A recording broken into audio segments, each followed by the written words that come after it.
ஆதியாகமம் 2ஆம் அதிகாரத்துக்கு திருப்பிக் கொள்வோம். Let me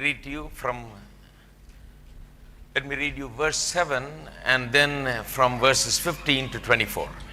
முதலாவது 7ஆம் வசனத்தையும் அதன் பிறகு 15 லிருந்து 24 வரையும் நான் வாசிக்கிறேன். Genesis chapter 2 verse 7 and then 15 to 24. ஆதியாகமம் 2 7ஆம் வசனமும் பிறகு 15ஆம் வசனத்திலிருந்தும். And the Lord God formed man of the dust of the ground and breathed into his nostrils the breath of life, and man became a living being. தேவனாகிய கர்த்தர் மனுஷனை பூமியின் மண்ணினாலே உருவாக்கி ஜீவ சுவாசத்தை அவன் நாசியிலே ஊதினார், மனுஷன் ஜீவாத்மாவானான். The Lord God planted a garden eastward in Eden, and there he put the man whom he had formed. தேவனாகிய கர்த்தர் மனுஷனை ஏதேன் தோட்டத்தில் அழைத்து கொண்டு வந்து அதை பண்படுத்தவும் காக்கவும் வைத்தார். And out of the then verse 15, then the Lord God took the man and put him in the garden of Eden to tend and keep it. தேவனாகிய கர்த்தர் மனுஷனை ஏதேன் தோட்டத்தில் அழைத்து கொண்டு வந்து அதை பண்படுத்தவும் காக்கவும் வைத்தார். And the Lord God commanded the man, saying, of every tree of the garden you may freely eat, but of the tree of the knowledge of good and evil you shall not eat, for in the day that you eat of it you shall surely die. தேவனாகிய கர்த்தர் மனுஷனை நோக்கி, நீ தோட்டத்துள்ள சகல விருட்சத்தின் கனியையும் புசிக்கவே புசிக்கலாம், ஆனால் நன்மை தீமை அறியத்தக்க விருட்சத்தின் கனியை புசிக்க வேண்டாம், அதை புசிக்கும் நாளில் நீ சாகவே சாவாய் என்று கட்டளையிட்டார். The Lord God said, it is not good that a man should be alone, I will make him a helper comparable to him. பின்பு தேவனாகிய கர்த்தர் மனுஷன் தனிமையாக இருப்பது நல்லதல்ல, ஏற்ற துணை அவனுக்கு உண்டாக்குவேன் என்றார். Out of the ground the Lord God formed every beast of the field and every bird of the air and brought them to Adam to see what he would call them, and whatever Adam called each living creature, that was its name. தேவனாகிய கர்த்தர் வெளியின் சகலவித மிருகங்களையும் ஆகாயத்தின் சகலவித பறவைகளையும் மண்ணினாலே உருவாக்கி ஆதாம் அவைகளுக்கு என்ன பெயரிடுவான் என்று பார்க்கும்படி அவைகளை அவனிடத்தில் கொண்டு வந்தார். So Adam gave அந்த ஜீவனுக்கு ஆதாம் என்னென்ன பெயரிட்டானோ அதுவே அதற்கு பேராயிற்று. So Adam gave names to all cattle, to the birds of the air, to every beast of the field, but for Adam there was not found a helper comparable to him. அப்படி ஆதாம் சகலவித நாட்டு மிருகங்களுக்கும் ஆகாயத்து பறவைகளுக்கும் சகலவித காட்டு மிருகங்களுக்கும் பெயரிட்டான், ஆதாமுக்கோ ஏற்ற துணை இன்னும் காணப்படவில்லை. The Lord God caused a deep sleep to fall on Adam, and he slept, and he took one of the ribs and closed up the flesh in its place. அப்பொழுது தேவனாகிய கர்த்தர் ஆதாமுக்கு அயர்ந்த நித்திரையை வரப்பண்ணினார், அவன் நித்திரை அடைந்தான். அவர் அவன் விலா எலும்புகளில் ஒன்று எடுத்து அந்த இடத்தை சதையினால் அடைத்தார். And the rib which the Lord God had taken from man he made into a woman, and he brought her to the man. தேவனாகிய கர்த்தர் தாம் மனுஷனில் எடுத்து விலா எலும்பை மனுஷியாக உருவாக்கி அவளை மனுஷனிடத்தில் கொண்டு வந்தார். And Adam said, this is now bone of my bones and flesh of my flesh, she shall be called woman, because she was taken out of man. அப்பொழுது ஆதாம், இவள் என் எலும்பில் எலும்பும் என் மாம்சத்தில் மாம்சமுமாய் இருக்கிறாள், இவள் மனுஷனிலிருந்து எடுக்கப்பட்டபடியால் மனுஷி என்னப்படுவாள் என்றான். Therefore a man shall leave his father and mother and be joined to his wife, and they shall become one flesh. இது நிமித்தம் புருஷன் தன் தகப்பனை தன் தாயை விட்டு தன் மனைவியோடு சேர்ந்திருப்பான், அவள் ஒரே மாம்சமாய் இருப்பார்கள். We have been dealing with the subject of marriage and family for the last few weeks. கடந்த சில வாரங்களாக திருமணம் குடும்ப வாழ்க்கை என்பதை குறித்து படித்துக் கொண்டிருக்கிறோம். Now in this I told you that in order to really rectify the problems in marriage, நான் உங்களுக்கு சொன்னேன், திருமணத்திலே உள்ள பிரச்சனைகளை சரி செய்ய வேண்டுமானால் we must understand that marriage is a glorious edifice made by God. திருமணம் என்பது தேவனால் கட்டப்பட்ட ஒரு மகிமையான மாளிகை என்பதை முதலாவது நீங்கள் புரிந்து கொள்ள வேண்டும். It's a glorious thing that God made and arranged and put in place. அது ஒரு மகிமையான காரியம், அதை தேவன் தான் ஏற்படுத்தினார், ஒழுங்கு செய்தார், நியமித்தார். And there were some methods and principles involved in the making of it. அதை அவர் உண்டாக்கின போது அதில் சில கோட்பாடுகளை அவர் வைத்து உண்டாக்கினார். And therefore, in order to restore marriage to the kind of marriage that it should be in our lives, we must go back to the beginning and see how God put marriage in its place. ஆகவே நம்முடைய திருமண வாழ்க்கையை பழைய நிலைமைக்கு கொண்டு வர வேண்டுமானால், சரியான நிலை கொண்டு வர வேண்டுமானால், ஆதியிலே தேவன் திருமணம் எவ்வாறு இருக்க வேண்டும் என்று ஏற்படுத்தினாரோ அதற்கு நாம் முதலாவது செல்ல வேண்டும். The Bible gives us the details about how it was in the beginning before everything got ruined. எல்லாமே கெட்டு நாசமாய் போவதற்கு முன்னாலே காரியங்கள் எப்படி இருந்தது என்பது குறித்து வேதம் நமக்கு கூறுகிறது. So that's why I say to you once again, the first 3 chapters of the Bible are the most important chapters. ஆகவேதான் நான் மீண்டுமாக சொல்கிறேன், வேதத்தின் முதல் 3 அதிகாரங்கள் மிகவும் முக்கியமான அதிகாரங்கள். Because they are the chapters that give us the details about how it was originally. ஏனென்றால் இந்த அதிகாரங்கள் தான் ஆதியிலே எல்லாமே எப்படி இருந்தது என்பதை சொல்லுகிறது. Then all the rest of the chapters, the entire Bible after that is about how God brings about a redemption of everything. அதன் பிறகு வரக்கூடிய அதிகாரங்கள் எல்லாமே தேவன் எவ்வாறு மீட்பை உண்டாக்குகிறார் என்பதை குறித்து போதிக்கிறவைகள். So we are going back to the beginning. ஆகவே நாம் ஆதிக்கு திரும்ப செல்கிறோம். Like I told you, if you want to restore a great monument, a building, a historic building, you got to find the original material, original specifications and deal with the original blueprint. நான் சொன்னேன் இல்லையா, ஒரு சரித்திரம் முக்கியத்துவம் வாய்ந்த ஒரு கட்டிடத்தை திரும்ப புதுப்பித்து பழைய நிலை கொண்டு வர வேண்டுமானால் எதனால கட்டப்பட்டதோ அதே பொருட்களை கொண்டு வந்து அதனுடைய ப்ளூ பிரிண்ட்டை பார்த்து அப்படியே செய்ய வேண்டும் என்று சொன்னேன். We read the passage now, but we are going to கோட்பாடுகளை பார்க்க போகிறோம். You got to look very carefully for principles whenever you read the Bible. வேதத்தை நீங்கள் வாசிக்கும் போதெல்லாம் கோட்பாடுகளை சற்று கவனிக்க வேண்டும். So we're going to bring out some principles in this place. ஆகவே இந்த இடத்துல சில கோட்பாடுகளை வெளிக்கொண்டு வர போகிறோம். Now always remember that God's actions are manifestations of his principle. எப்பொழுதுமே இதை நாம் புரிந்து கொள்ள வேண்டும். தேவன் செய்கிற காரியங்கள் எல்லாமே அவருடைய கோட்பாடுகளின் வெளிப்பாடாய் இருக்கிறது. So here we read God's actions. ஆகவே இங்கே தேவனுடைய செயல்பாட்டை பார்க்கிறோம். We read his action of how he made the male. எப்படி அவர் அந்த ஆணை மனுஷனை உண்டாக்கினார் என்று அந்த செயலை பார்த்தோம். In verse 7. 7ஆம் வசனத்திலே. Then from verse 15 onwards we read about the instructions that he gave him. பிறகு 15ஆம் வசனத்திலிருந்து அப்படியே வாசித்தால் அவர் கொடுக்கிற அறிவுரைகளை பார்க்கிறோம். And then in verse 18 God makes a statement saying that it's not good for a man to be alone. 18ஆம் வசனத்திலே தேவன் மனுஷன் தனிமையா இருப்பது நல்லதல்ல என்ற ஒரு காரியத்தை சொல்லுகிறதை பார்க்கிறோம். And then verse 21 talks about how he made the woman. அதன் பிறகு 21ஆம் வசனத்தை எப்படி மனுஷியை உண்டாக்கினார் என்று பார்க்கிறோம். 22 tells us about how he brought her to him. 22 எப்படி அவனிடம் அவளை கொண்டு வந்தார் என்று பார்க்கிறோம். Then Adam's reaction is given here. அதன் பிறகு ஆதாம் அதை கண்டு என்ன செய்கிறான் சொல்லுகிறான் என்று பார்க்கிறோம். So here this passage is full of God's actions. ஆகவே இந்த பகுதி முழுவதுமே தேவனுடைய செயல்பாடுகளால் நிறைந்திருக்கிறது. God makes the male. தேவன் தான் மனுஷனை God உண்டாக்கினார். tells the male several things. தேவன் மனுஷனுக்கு பல காரியங்களை சொல்லுகிறார். God makes a statement about the need of the male to have a female companion. பிறகு இந்த மனுஷனுக்கு மனுஷி என்கிற ஒரு துணை வேண்டும் என்று அந்த தேவை குறித்தும் பேசுகிறார். Then acts again in making the female. பிறகு மறுபடியும் தேவன் செயல்பட்டு மனுஷியை உண்டாக்குகிறார். And all these things we read here. இதெல்லாம் நாம் இங்க பார்க்கிறோம். So whenever you read God's actions, ஆகவே தேவனுடைய செயல்களை நீங்கள் வாசிக்கும் போதெல்லாம், when you read a passage like this, God doing things, பாருங்க இப்படிப்பட்ட ஒரு பகுதியை வாசிக்கும் போது தேவன் காரியங்களை செய்கிறதை நாம் பார்க்கிறோம். and in the doing you must see the principles of God. அவர் அப்படி செயல்படும் போது அதிலே தான் நீங்கள் தேவனுடைய கோட்பாடுகளை காண முடிகிறது. Because always you remember, before God does, he is thinking, he thought, and therefore he acted.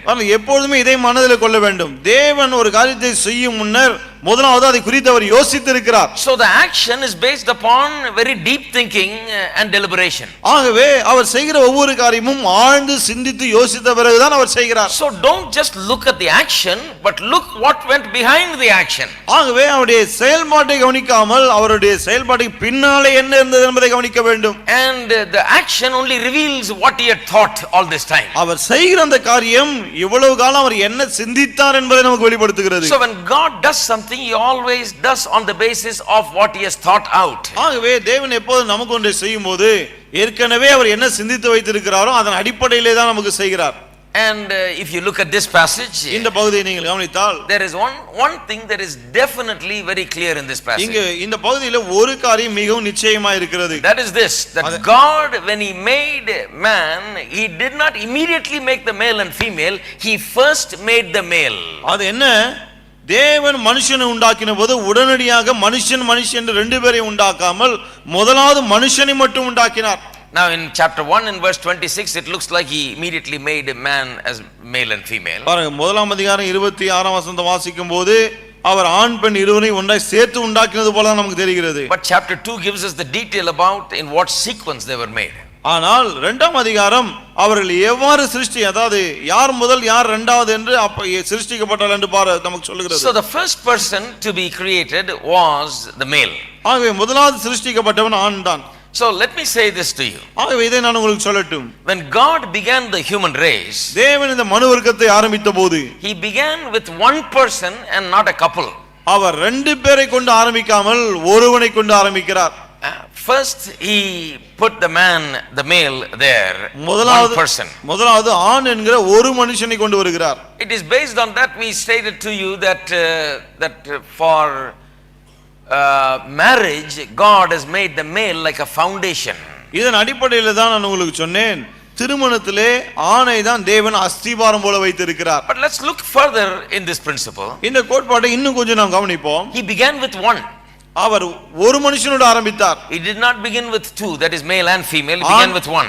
ஆண் பெண் என்று ரெண்டு பேரோடு ஆரம்பிக்காமல் ஒரு ஆளோடு கூட ஆரம்பித்தார். So this tells me that when he began to put together the human race, he began with one. Therefore, when I want to deal with the problems of the human race today, that I must realize where God began. ஆகவே ஒன்றை நான் என்ன உணர வேண்டும், தேவன் மனு வர்க்கத்தை ஆரம்பிக்க வேண்டும் என்று எண்ணின போது ஒரு ஆளிலே ஆரம்பித்தார். ஆகவே இன்றைக்கு மனு வர்க்கத்தின் பிரச்சனையை தீர்க்க வேண்டும் என்று நான் நினைக்கும் போது தேவன் எங்க ஆரம்பித்தாரோ அங்கேதான் நான் செல்ல வேண்டும். We have to begin with that one person. அந்த ஒரு ஆளிடத்திலே நாம் ஆரம்பிக்க வேண்டும். And then start from there, then come to the two, and then come to the rest. அந்த ஒரு ஆளிடத்திலிருந்து ஆரம்பித்து ரெண்டு பேரிடம் பிறகு மற்ற ஆட்களிடம் வர வேண்டும். Let me put this principle in another way. இந்த கோட்பாட்டை இன்னொரு விதத்தில் நான் சொல்லுகிறேன். God did not start out with a married man.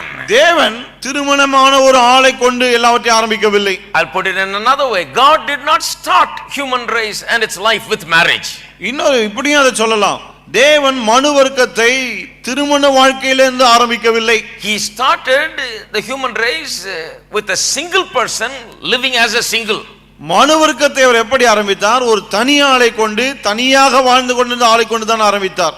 So marriage didn't come first, being single came first. ஆகவே திருமணம் முதலாவது வரவில்லை, தனியாளா இருந்தானே அதுதான் முதலாவது. So I'm going to talk about being single today. ஆகவே இன்றைக்கு தனியாக இருப்பதை குறித்து பேச ஆரம்பிக்க போகிறேன். And how from being single you start and enter into marriage. எப்படி தனியாளாக இருந்து கொண்டு நாம் திருமணத்துக்குள்ளே பிரவேசிக்கிறோம் என்று சொல்ல போகிறேன். Now sometimes we get the idea that marriage is all important. சில சமயத்தில் நமக்கு என்ன வந்து விடுது, திருமணம் தான் அவ்வளவு ரொம்ப முக்கியம் அப்படி நினைக்கிறோம். And so we jump into marriage. ஆகவே திருமணத்துல அப்படியே குதிச்சிரோம். This is God's will, we must get married, so let's get married. இதுதான் தேவனுடைய சித்தம், ஆகவே கல்யாணம் பண்ணனும், கல்யாணம் பண்ணிடுறோம். But the Bible doesn't start with marriage. ஆனால் வேதம் திருமணத்தில் ஆரம்பிக்கவில்லை. The Bible starts with singleness. வேதம் தனி மனிதனிலிருந்து ஆரம்பிக்கிறது. If you have not learned what it is to be single and be successful as a single, then you will never understand what it is to be successful in marriage. தனி மனிதனாய் இருப்பது என்றால் என்ன என்பதை புரிந்து கொண்டு அதிலே நீங்கள் வெற்றிகரமாய் இல்லாவிட்டால் பிறகு திருமணம் என்றால் என்ன என்பதை புரிந்து கொண்டு அதிலே உங்களால் வெற்றிகரமாய் இருக்க முடியாது. So how did God do this thing? ஆகவே தேவன் இதை எப்படி செய்தார்? Like I said, his actions reveal his principles. நான் சொன்னது போல அவர் செய்கிற காரியங்கள் அவருடைய கோட்பாடுகளை வெளிப்படுத்துகிறது. Did not start with marriage, started with singleness. அவர் திருமணத்தில் ஆரம்பிக்கவில்லை, தனி ஆளிலிருந்து ஆரம்பிக்கிறார். This single man was placed in a garden. இந்த தனி மனிதன் தான் ஒரு தோட்டத்தில் வைக்கப்பட்டான். The garden is a specific place in the whole earth. முழு பூமியிலே இந்த தோட்டம் என்பது ஒரு குறிப்பிட்ட இடத்தில் இருந்தது. The whole earth was not a garden, the garden was a particular place in the whole earth. பூமி முழுவதும் தோட்டமாக அல்ல, பூமியிலே ஒரு குறிப்பிட்ட இடத்திலே தோட்டம் இருந்தது. And this garden was a place of God's presence. இந்த தோட்டம் தேவனுடைய பிரசன்னம் இருந்த ஒரு இடமாக இருந்தது. So when he made man, the single man, he put him in God's presence. ஆகவே இந்த தனி மனிதனை அவர் உண்டாக்கின போது தேவனுடைய சமூகத்திலே அவனை வைத்தார். So Adam as a single person first began his life as a human being in God's presence. ஆகவே ஆதாம் தனி மனிதனாக ஒரே ஆளாக இருந்து கொண்டு தன்னுடைய வாழ்க்கையை தேவனுடைய பிரசன்னத்திலிருந்து ஆரம்பிக்கிறான். There is another principle there. அங்கே இன்னொரு கோட்பாடும் இருக்கிறது. And that is our life must not only begins as single. அது என்ன? நம்முடைய வாழ்க்கை தனியானா இருந்து அதிலிருந்து ஆரம்பிக்கிறது மட்டும் அல்ல. When we are born, we are not married and born, we are born as a single. பிறக்கும்போது கல்யாணம் ஆகிட்டே பிறக்கல, தனியாளா தான் பிறக்கிறோம். Then another thing about being single is that as a single person, a person must learn to live in God's presence. தனியாளா இருப்பது குறித்து இன்னொரு காரியம் என்னவென்று சொன்னால், தனியாளாக இருக்கும்போதே தேவனுடைய சமூகத்திலே வாழ கற்றுக்கொள்ள வேண்டும். Man was made to live and thrive and operate in God's presence. ஆண் என்பவன் தேவனுடைய சமூகத்தில் இருந்து வாழ்ந்து அங்கே தழைத்தோங்கி செயல்படும்படியாக உண்டாக்கப்பட்டவன். Just like fish is made to live in water. எப்படி மீனானது தண்ணீரிலே வாழும்படி உண்டாக்கப்பட்டதோ, God put the fish in the water. தேவன் தான் மீனை தண்ணீரிலே வைத்தார். God didn't first create fish and let it wander around in the forest and then pick it up and put it in the water. ஆண்டவர் மீனை உண்டாக்கிட்டு காட்டுலங்க திரிட்டுன்னு சொல்லிட்டு கடைசில கொண்டு வந்து தண்ணீரில போடல. When he made it, he put it in water. அத உண்டாக்கின போதே தண்ணீரில தான் வைத்தார். So its destiny is water. ஆகவே அது அதனுடைய நிலைமை தண்ணி தான். That is why when you pick it out and bring it out of the water, it dies. ஆகவே தான் தண்ணீரிலிருந்து வெளியே கொண்டு வரும்போது அது சாகிறது. In the same way man. அதே போல தான் மனுஷனும். When God made man, தேவனின் ஆணை உண்டாக்கின போது immediately he was placed in the garden in the very presence of God. உடனடியாக தோட்டத்திலே தேவனுடைய சமூகத்திலே அவன் வைக்கப்பட்டான். Something is wrong with a person when he is not in God's presence, when he does not know God's presence. ஒரு ஆள் தேவனுடைய பிரசன்னத்திலே இல்லை என்று சொன்னால், தேவனுடைய பிரசன்னத்தை அறியாதவனா இருக்கான் என்று சொன்னால், பிறகு அங்க ஏதோ கோளாறு இருக்கிறது என்று அர்த்தம். You know, there is something wrong in the beginning itself. அங்க ஆரம்பத்திலேயே ஏதோ பிரச்சனை. There is something wrong with a person that does not know God. தேவனை அறியாத ஆளிடத்திலே ஏதோ தவறு இருக்கிறது. Person that does not live in God's presence, in God's fellowship. தேவனுடைய சமூகத்திலே வாழாத ஒரு ஆள், தேவனோட ஐக்கியம் இல்லாத ஒரு ஆள். Now that kind of a person, that is why you should not marry that kind of a person. ஆகவே தான் அப்படிப்பட்ட ஒரு ஆளை நாம் திருமணம் செய்து கொள்ள கூடாது. Because it's going to be, life is going to be difficult, because man is meant to live in God's presence and you're going to marry a person that doesn't live in God's ஆண் presence. என்பவன் தேவனுடைய சமூகத்திலே வாழும்படியாக உண்டாக்கப்பட்டவன். ஆகவே அப்படி வாழாத ஒரு ஆளை திருமணம் செய்து கொள்ளும்போது வாழ்க்கை கஷ்டமா தான் இருக்கும். So you're all Christian people, இங்க இருக்க எல்லாரும் கிறிஸ்தவர்கள், believers, விசுவாசிகள். you know what I'm talking about. நான் என்ன பேசுறேன்னு உங்களுக்கே தெரியும். But sometimes you end up going and getting somebody that doesn't know anything about God. ஆனா சில சமயத்துல நீங்க போய் கர்த்தரை பற்றி ஒண்ணுமே தெரியாத ஒரு ஆளை போய் கல்யாணம் பண்ணிடுறீங்க. You know why Christian people do that? ஏன் கிறிஸ்தவர்கள் அப்படி செய்றாங்க தெரியுமா? Because they do not understand biblical principles. ஏனென்றால் வேதத்தின் கோட்பாடுகளை அவர்கள் புரிந்து கொள்கிறதில்லை. They think, what does it matter, you know, he's willing to come to church. என்ன சொல்றாங்க? இதுல என்னங்க பிரச்சனை இருக்கு? அவர் தான் சபைக்கு வரேன்னு சொல்றாரு. He is willing to come and take baptism. அவர் வந்து ஞானஸ்நானம் எடுத்துக்கறேன்னு சொல்றாரு. He is willing for a Christian marriage. கிறிஸ்தவ கல்யாணம் கூட பண்றேன்றாரு. That is not the issue. அதல்ல இங்க பிரச்சனை. You can bring a donkey in and baptize. ஒரு கழுதையை கூட கொண்டு வந்து ஞானஸ்நானம் கொடுக்கலாம். It doesn't make the donkey anything. அதனால கழுதை ஒண்ணும் கிறிஸ்தவனாக போறது கிடையாது. So baptism is not the issue. ஆகவே ஞானஸ்நானம் நல்ல பிரச்சனை. Does the person know God? அந்த மனுஷன் கர்த்தரை அறிந்திருக்கிறானா? Has the person lived in the presence of God? அந்த மனுஷன் தேவனுடைய சமூகத்திலே வாழ்ந்திருக்கிறானா? Is he in fellowship with God? அவன் தேவனோடு ஐக்கியமா இருக்கிறானா? Is he in talking terms with God? அவன் தேவனோடு கூட நல்ல ஐக்கியம் கொள்ளுகிற நிலையில் இருக்கிறானா? Does he personally know God? தனிப்பட்ட முறையிலே தேவனை அறிந்திருக்கிறானா? Well, you know, some people say, well, why is that so important, brother? சில நகரம் அதெல்லாம் ஏங்க அவ்வளவு முக்கியம்? He's got an MA degree. MA degree இருக்கு. He earns 15,000 rupees salary. மாசம் 15,000 ரூபாய் சம்பளம். He's a good boy. நல்ல பையன். Doesn't smoke, doesn't drink. குடிக்கிறது இல்ல, சிகரெட் பிடிக்கிறது இல்ல. Has no habit, bad habits. கெட்ட பழக்கம் எதுவும் கிடையாது. Comes from a very nice family. நல்ல அருமையான குடும்பத்துல இருந்து He's வர்றான். the same caste as I am. எங்க ஜாதி என்னமோ அதே ஜாதி தான் அவனும்.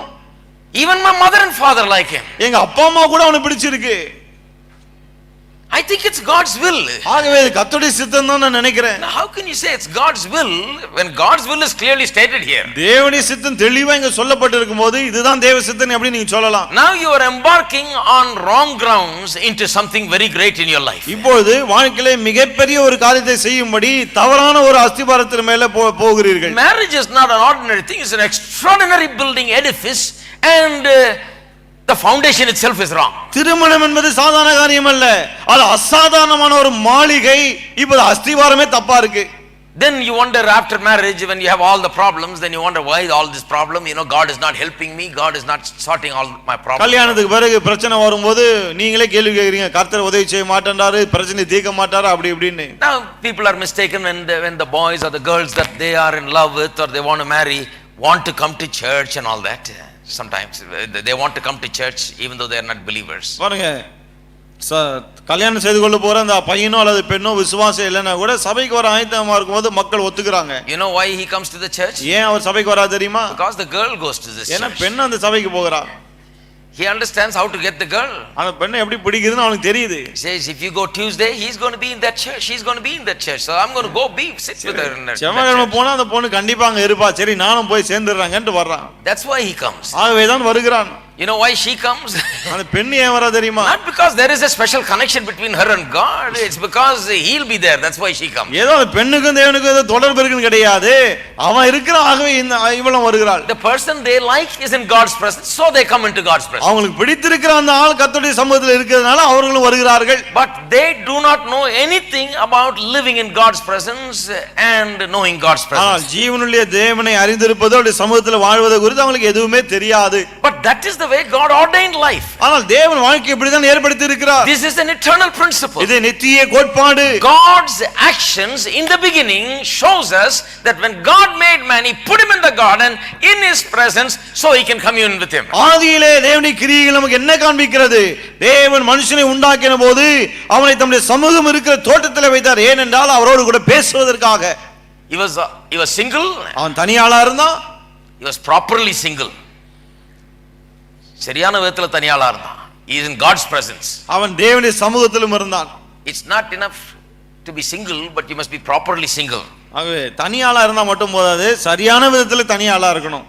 Our life as single person must be first proper, then only we can enter into marriage. தனியாளாய் நாம் இருக்கும்போது அப்பொழுது நம்முடைய வாழ்க்கை சரியா இருந்தாதான் பிறகு திருமணத்துக்குள்ளே நாம் நுழைய So முடியும். let me say some things about being single. ஆகவே தனியாளா இருப்பது குறித்து சில காரியங்களை நான் We சொல்லட்டும். saw that God made man as a single person and put him in God's நான் presence. சொன்னேன் இல்லையா, தேவன் மனுஷனை தனியாளா உண்டாக்கி அவனை தேவ சமூகத்துல வைத்தார். But what does it mean to be a single? தனியாளாக இருப்பது என்று சொன்னால் என்ன? Single, the word single has three meanings. இந்த தனி என்ற அந்த வார்த்தைக்கு மூன்று அர்த்தங்கள் இருக்கு. One is that the person is separate. ஒன்று அந்த மனுஷன் பிரிந்திருக்கிறான் என்று சொல்லலாம்.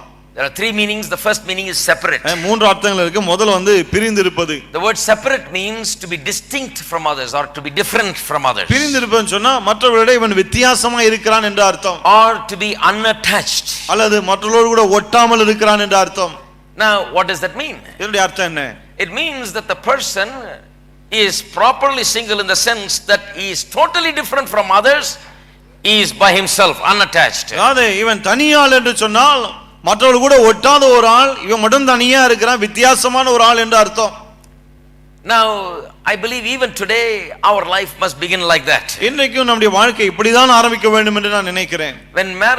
When marriages are in difficulty, oftentimes you will find that the problem begins from the time that the person was a single person.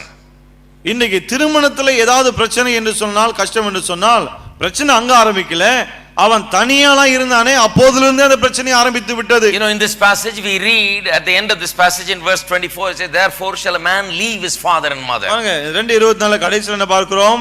ஆகையால் புருஷன் தன் தகப்பனை தன் தாயை விட்டு என்று வருகிறது.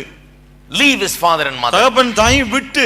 That means that a person has a way by which where he gains a separate identity other than the identity that he has with his father and mother. அதாவது அப்பா அம்மா கூட இருந்தபோது அவனுக்கு ஒரு அடையாளம் இருந்தது இல்லையா?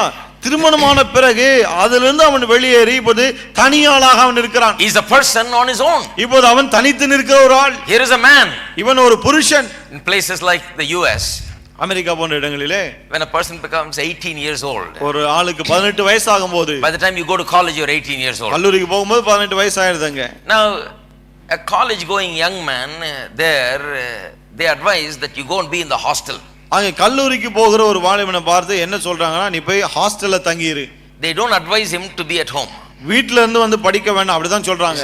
Be in the hostel even if you live in the same town. ஒரே ஊர்ல இருந்தாலும் கூட வீட்ல இருக்க வேண்டாம், கல்லூரியில ஹாஸ்டல்ல வந்து தங்கி படி. Why? ஏன்? Because this boy is used to his mother coming after him, picking up his shirts and picking up everything and washing for him and putting it in its place. என்ன இதுவரைக்கும் எப்படி பழகியாச்சு? அம்மா பின்னாடியே வருவாங்க, துணிமணி எல்லாம் எடுத்து கொடுப்பாங்க, துவைப்பாங்க, எல்லா வேலையும் செய்வாங்க. Make the food for him, put it on the table. அவனுக்காக சாப்பாடு செஞ்சு அதை கொண்டு வந்து டேபிள்ல வைப்பாங்க. He takes it up and washes everything. சாப்பிட்ட பிறகு கொண்டு போய் எல்லாத்தையும் கழுவி வைக்கிறாங்க. Goes to the store for him and gets everything that he needs. அவனுக்காக கடைக்கு போறாங்க, தேவையானதெல்லாம் வாங்கிட்டு வராங்க. He has not learned to manage anything. He has not to live as a single person successfully. சுயமா தனியாளாக எப்படி வெற்றிகரமாய் வாழ்வது என்று இன்னும் கற்றுக்கொள்ளவில்லை He அவன். doesn't know anything about organizing his day. தன்னுடைய நாளை எப்படி ஒழுங்குபடுத்தணும்னு தெரியாது. So he just lives and does what his mother and father tell him. ஆகவே அவன் அப்பா அம்மா என்ன சொல்றாங்களோ அதன்படி வாழ்ந்து கொண்டிருக்கிறான். So in the morning they say get up. காலையில எழுந்துரு அப்படின்றாங்க. Drink your coffee. காஃபியை குடின்றாங்க. Eat your idlis. இட்லியை சாப்பிடு. Study for some time. கொஞ்ச நேரம் படி. Get ready. ரெடி ஆகு. Go to college. கல்லூரிக்கு போ. This is the way he's been. இப்படிதான் இருந்துட்டான் அவன். But when you enter college, when you are 18 years old, they want you to be a man now. ஆனா இப்ப கல்லூரிக்கு போறீங்க, 18 வயசு ஆகுது, இப்போ ஒரு புருஷனை போல நீங்க இருக்கணும்னு விரும்புறாங்க. One lady told me that she took her son to college the first day. ஒரு அம்மா சொன்னாங்க தன்னுடைய மகனை முதல் நாள் காலேஜ் கூட்டி போனாங்க. They had orientation for parents. அங்க பெற்றோர்களும் கொஞ்சம் பேசுவாங்க ஆரம்பத்துல. So your son is going to college, so the parent also has to go and sit there. மகன் கல்லூரிக்கு போனா முதல் லெக்சர்ல பெற்றோரும் போய் உட்காரணும். The president will give the address. President முதலாவது பேசுவார். And the president got up and said, it seems boys, you are 18 years old, therefore you are an adult. President எழுதுன்னு சொன்னாரா, மாணவர்களே உங்களுக்கு 18 வயசு ஆயிடுச்சு, ஆகவே இப்போது நீங்கள் பெரியவர்கள். This lady looked at the son. இந்த அம்மா மகனை பார்த்தாங்களா. Said, what does this man think he is talking? இவர் என்ன பேசுறன்னு நினைச்சிட்டு இருக்காரு இவரு. Still my child, don't you think you are an adult? நீ பெரிய ஆளு நினைச்சிராத, நீ இன்னும் என் மகன் தான், ஜாக்கிரதை. Don't you think that you are something? You are still a little kid for me. நீ பெரிய மனுஷன் நினைச்சிராத, எனக்கு நீ இன்னும் குழந்தை தான். He says you are an adult. நீ பெரிய மனுஷன் இவர் சொல்றாரு. You are a big adult. நான் பார்க்கணும் பெரிய ஆளு மனுஷன் நினைக்கிறேன். Don't understand that children are meant to leave and become somebody on their own one day. பெற்றோருக்கு இது புரியல பாருங்க. பிள்ளைகள் என்று சொன்னால் ஒரு நாள் பெரியவர்களாகும் போது அவர்கள் தனித்து தங்கள் வாழ்க்கையை ஆரம்பிக்க வேண்டும். There is going to be a day when they will leave. அவர்கள் விட்டு செல்லக்கூடிய ஒரு நாள் வரும். The Bible talks about it. அத பற்றி வேதம் சொல்லுகிறது. The Bible says the children will leave. பிள்ளைகள் விட்டு போவார்கள் என்று வேதம் சொல்லுகிறது. So parents, don't be surprised when your children leave. பெற்றோர்களே பிள்ளைகள் விட்டு போனாங்கன்னா ஆச்சரியப்படாதீங்க. They're going to grow up and go leave and live their own life. அவர்கள் வளர்வார்கள், பிறகு உங்களை விட்டு பிரிந்து அவருடைய வாழ்க்கையை ஆரம்பிப்பார்கள். That doesn't mean they're going to forget you. அப்படினா உங்களை மறந்துடுவாங்கன்னு கிடையாது. That doesn't mean they're going to abandon you. உங்களை கைவிட்டு போய்டுவாங்கன்னு கிடையாது. It simply means that now, having been under your umbrella and having been under your identity, now they are going to be a separate person and gain their own identity and be a person on their own. பிரிந்து போவதுனா என்ன அர்த்தம்? இவ்வளவு காலம் உங்க நிழலிலே உங்கள் குடையின் கீழே வாழ்ந்து கொண்டிருந்தவர்கள் இப்போது தனியாளாக தனி ஒரு வாழ்க்கை ஆரம்பிக்க போகிறார்கள். அவர்களுக்கு ஒரு வாழ்க்கை இனி அமைய போகிறது. They have to pay their bills. அவங்க பில் எல்லாம் அவங்க தான் கட்டணும். They have to get up on their own. அவங்க தான் தானா எழுந்திருக்கணும். They have to wash their own dishes. அவங்களுடைய பாத்திர பண்டெல்லாம் அவங்க தான் கழுவணும். They have to make sure their clothes are clean. அவங்களுடைய துணிமணி எல்லாம் சுத்தமா இருக்கணும், அவங்க தான் பாத்துக்கணும். They make up their room. அவங்க தான் அறையை சுத்தம் பண்ணணும். They are answerable to everything. அவங்க தான் எல்லாவற்றுக்கும் பொறுப்பாளிகள். They are an adult. ஏன்னா அவங்க வளர்ந்தவர்கள். The mother cannot keep everything and keep following him. அம்மா எல்லாத்தையும் செஞ்சிட்டு பின்னாடியே போயிட்டு இருக்க முடியாது. Every minute they can't be giving instructions like a little kid. ஒவ்வொரு நிமிஷமும் குழந்தைகளுக்கு சொல்ற மாதிரி சொல்ல முடியாது. So when we say single, we mean separate in this sense. ஆகவே தனியாளன்னு சொல்லும்போது இந்த விதத்தை இந்த அர்த்தத்திலே தான் தனி என்று சொல்லுகிறோம். You know, God, I think, wants us to be first successful singles before we ever get married. ஆகவே நாம் திருமணம் ஆவதுக்கு முன்னாலே தனியாளா இருக்கும்போதே வெற்றிகரமா இருக்க வேண்டும் என்று தான் தேவன் விரும்புகிறார். Now in countries like America, they literally leave the house and go become separate. America போன்ற நாடுகளிலே அந்த 18 வயசு ஆனவனே வீட்டை விட்டே வெளியே போய் தனியாளா வாழ்க்கைய ஆரம்பிச்சிடுறாங்க. You know, sometimes here it's not possible. சில நேரத்துல இங்க அதெல்லாம் முடியறது இல்ல. But still somehow that person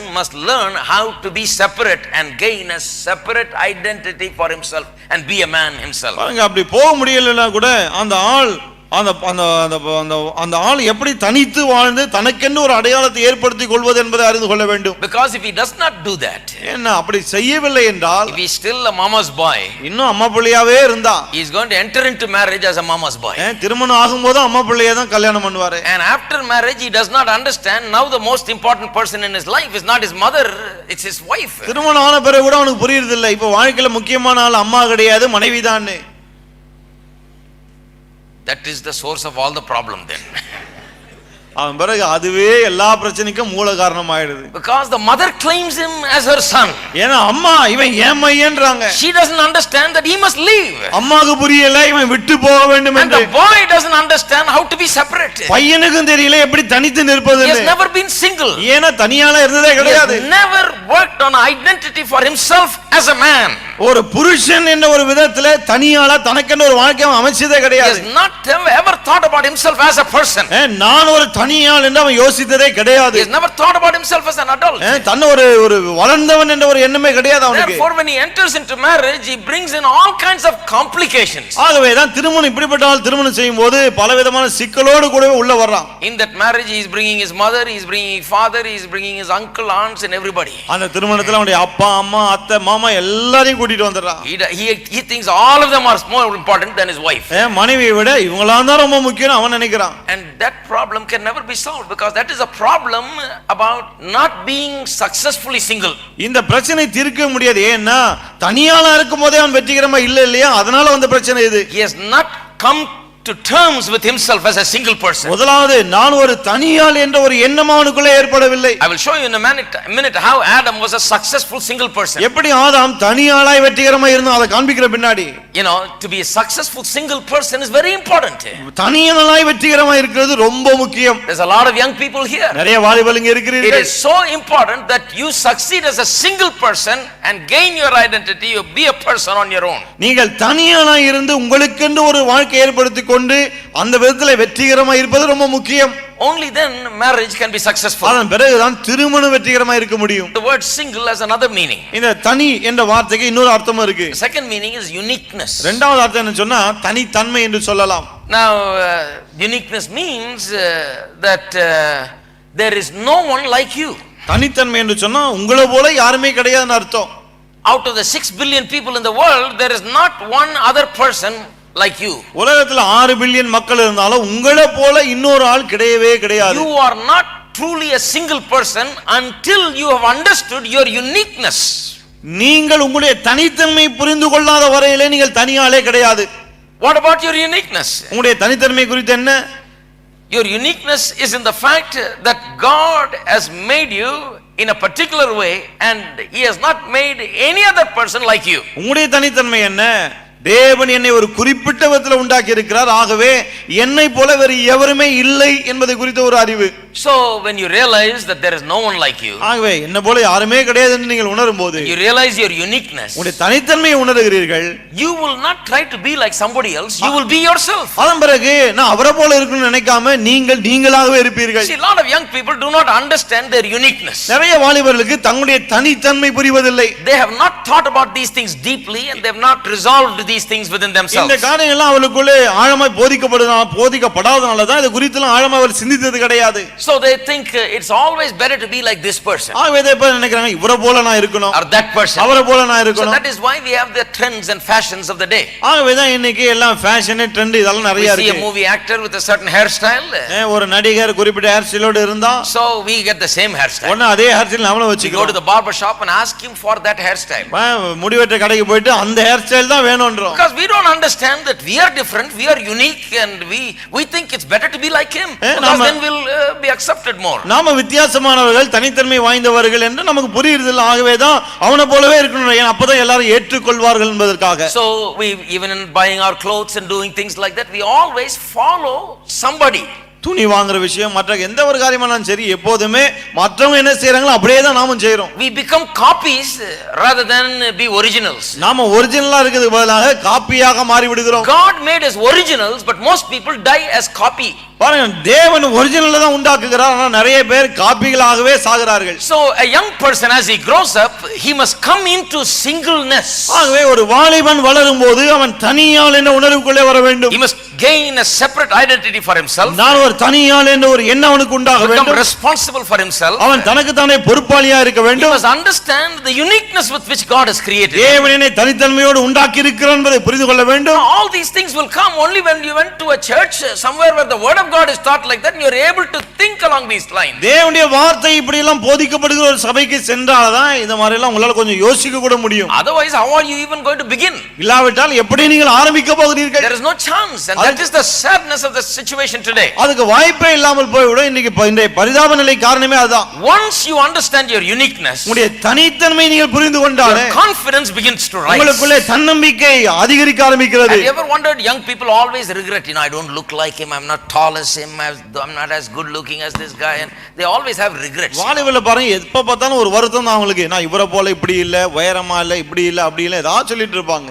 I don't have his talents. எனக்கு இந்த தாளந்துகள் I இல்ல, don't have his looks. எனக்கு இந்த தோற்றம் இல்ல. You know, they are always trying to judge themselves based on others. எப்போதுமே தங்களை மற்றவர்களை வைத்து தான் இவர்கள் நிதானிக்கிறார்கள். That means they are still not there. They have not come into singleness. They have not become successfully single yet. அப்படினா என்ன அர்த்தம்? இன்னும் அவர்கள் வெற்றிகரமாக தனியாளாக ஆகவில்லை என்ற அர்த்தம். Now you try getting a person like that married. பாருங்க, இப்படிப்பட்ட ஒரு ஆளுக்கு கல்யாணம் பண்ணி வைக்க முயற்சி பண்ணி பாருங்க. He will bring all of these anxieties into his married life. இப்படிப்பட்ட தனி எல்லா கவலைகளையும் திருமணத்துக்குள்ள அவர் கொண்டு வருவார். He will look at, after getting married also he'll think, well, that man is a better looking man than me. கல்யாணம் ஆன பிறகு கூட யோசிப்பார், என்னை விட அந்த ஆள் ரொம்ப நல்லா He இருக்கானே. is more talented than me. என்னை விட இவனுக்கு தாளந்து அதிகமா இருக்கு. I am so unworthy. I am not good enough.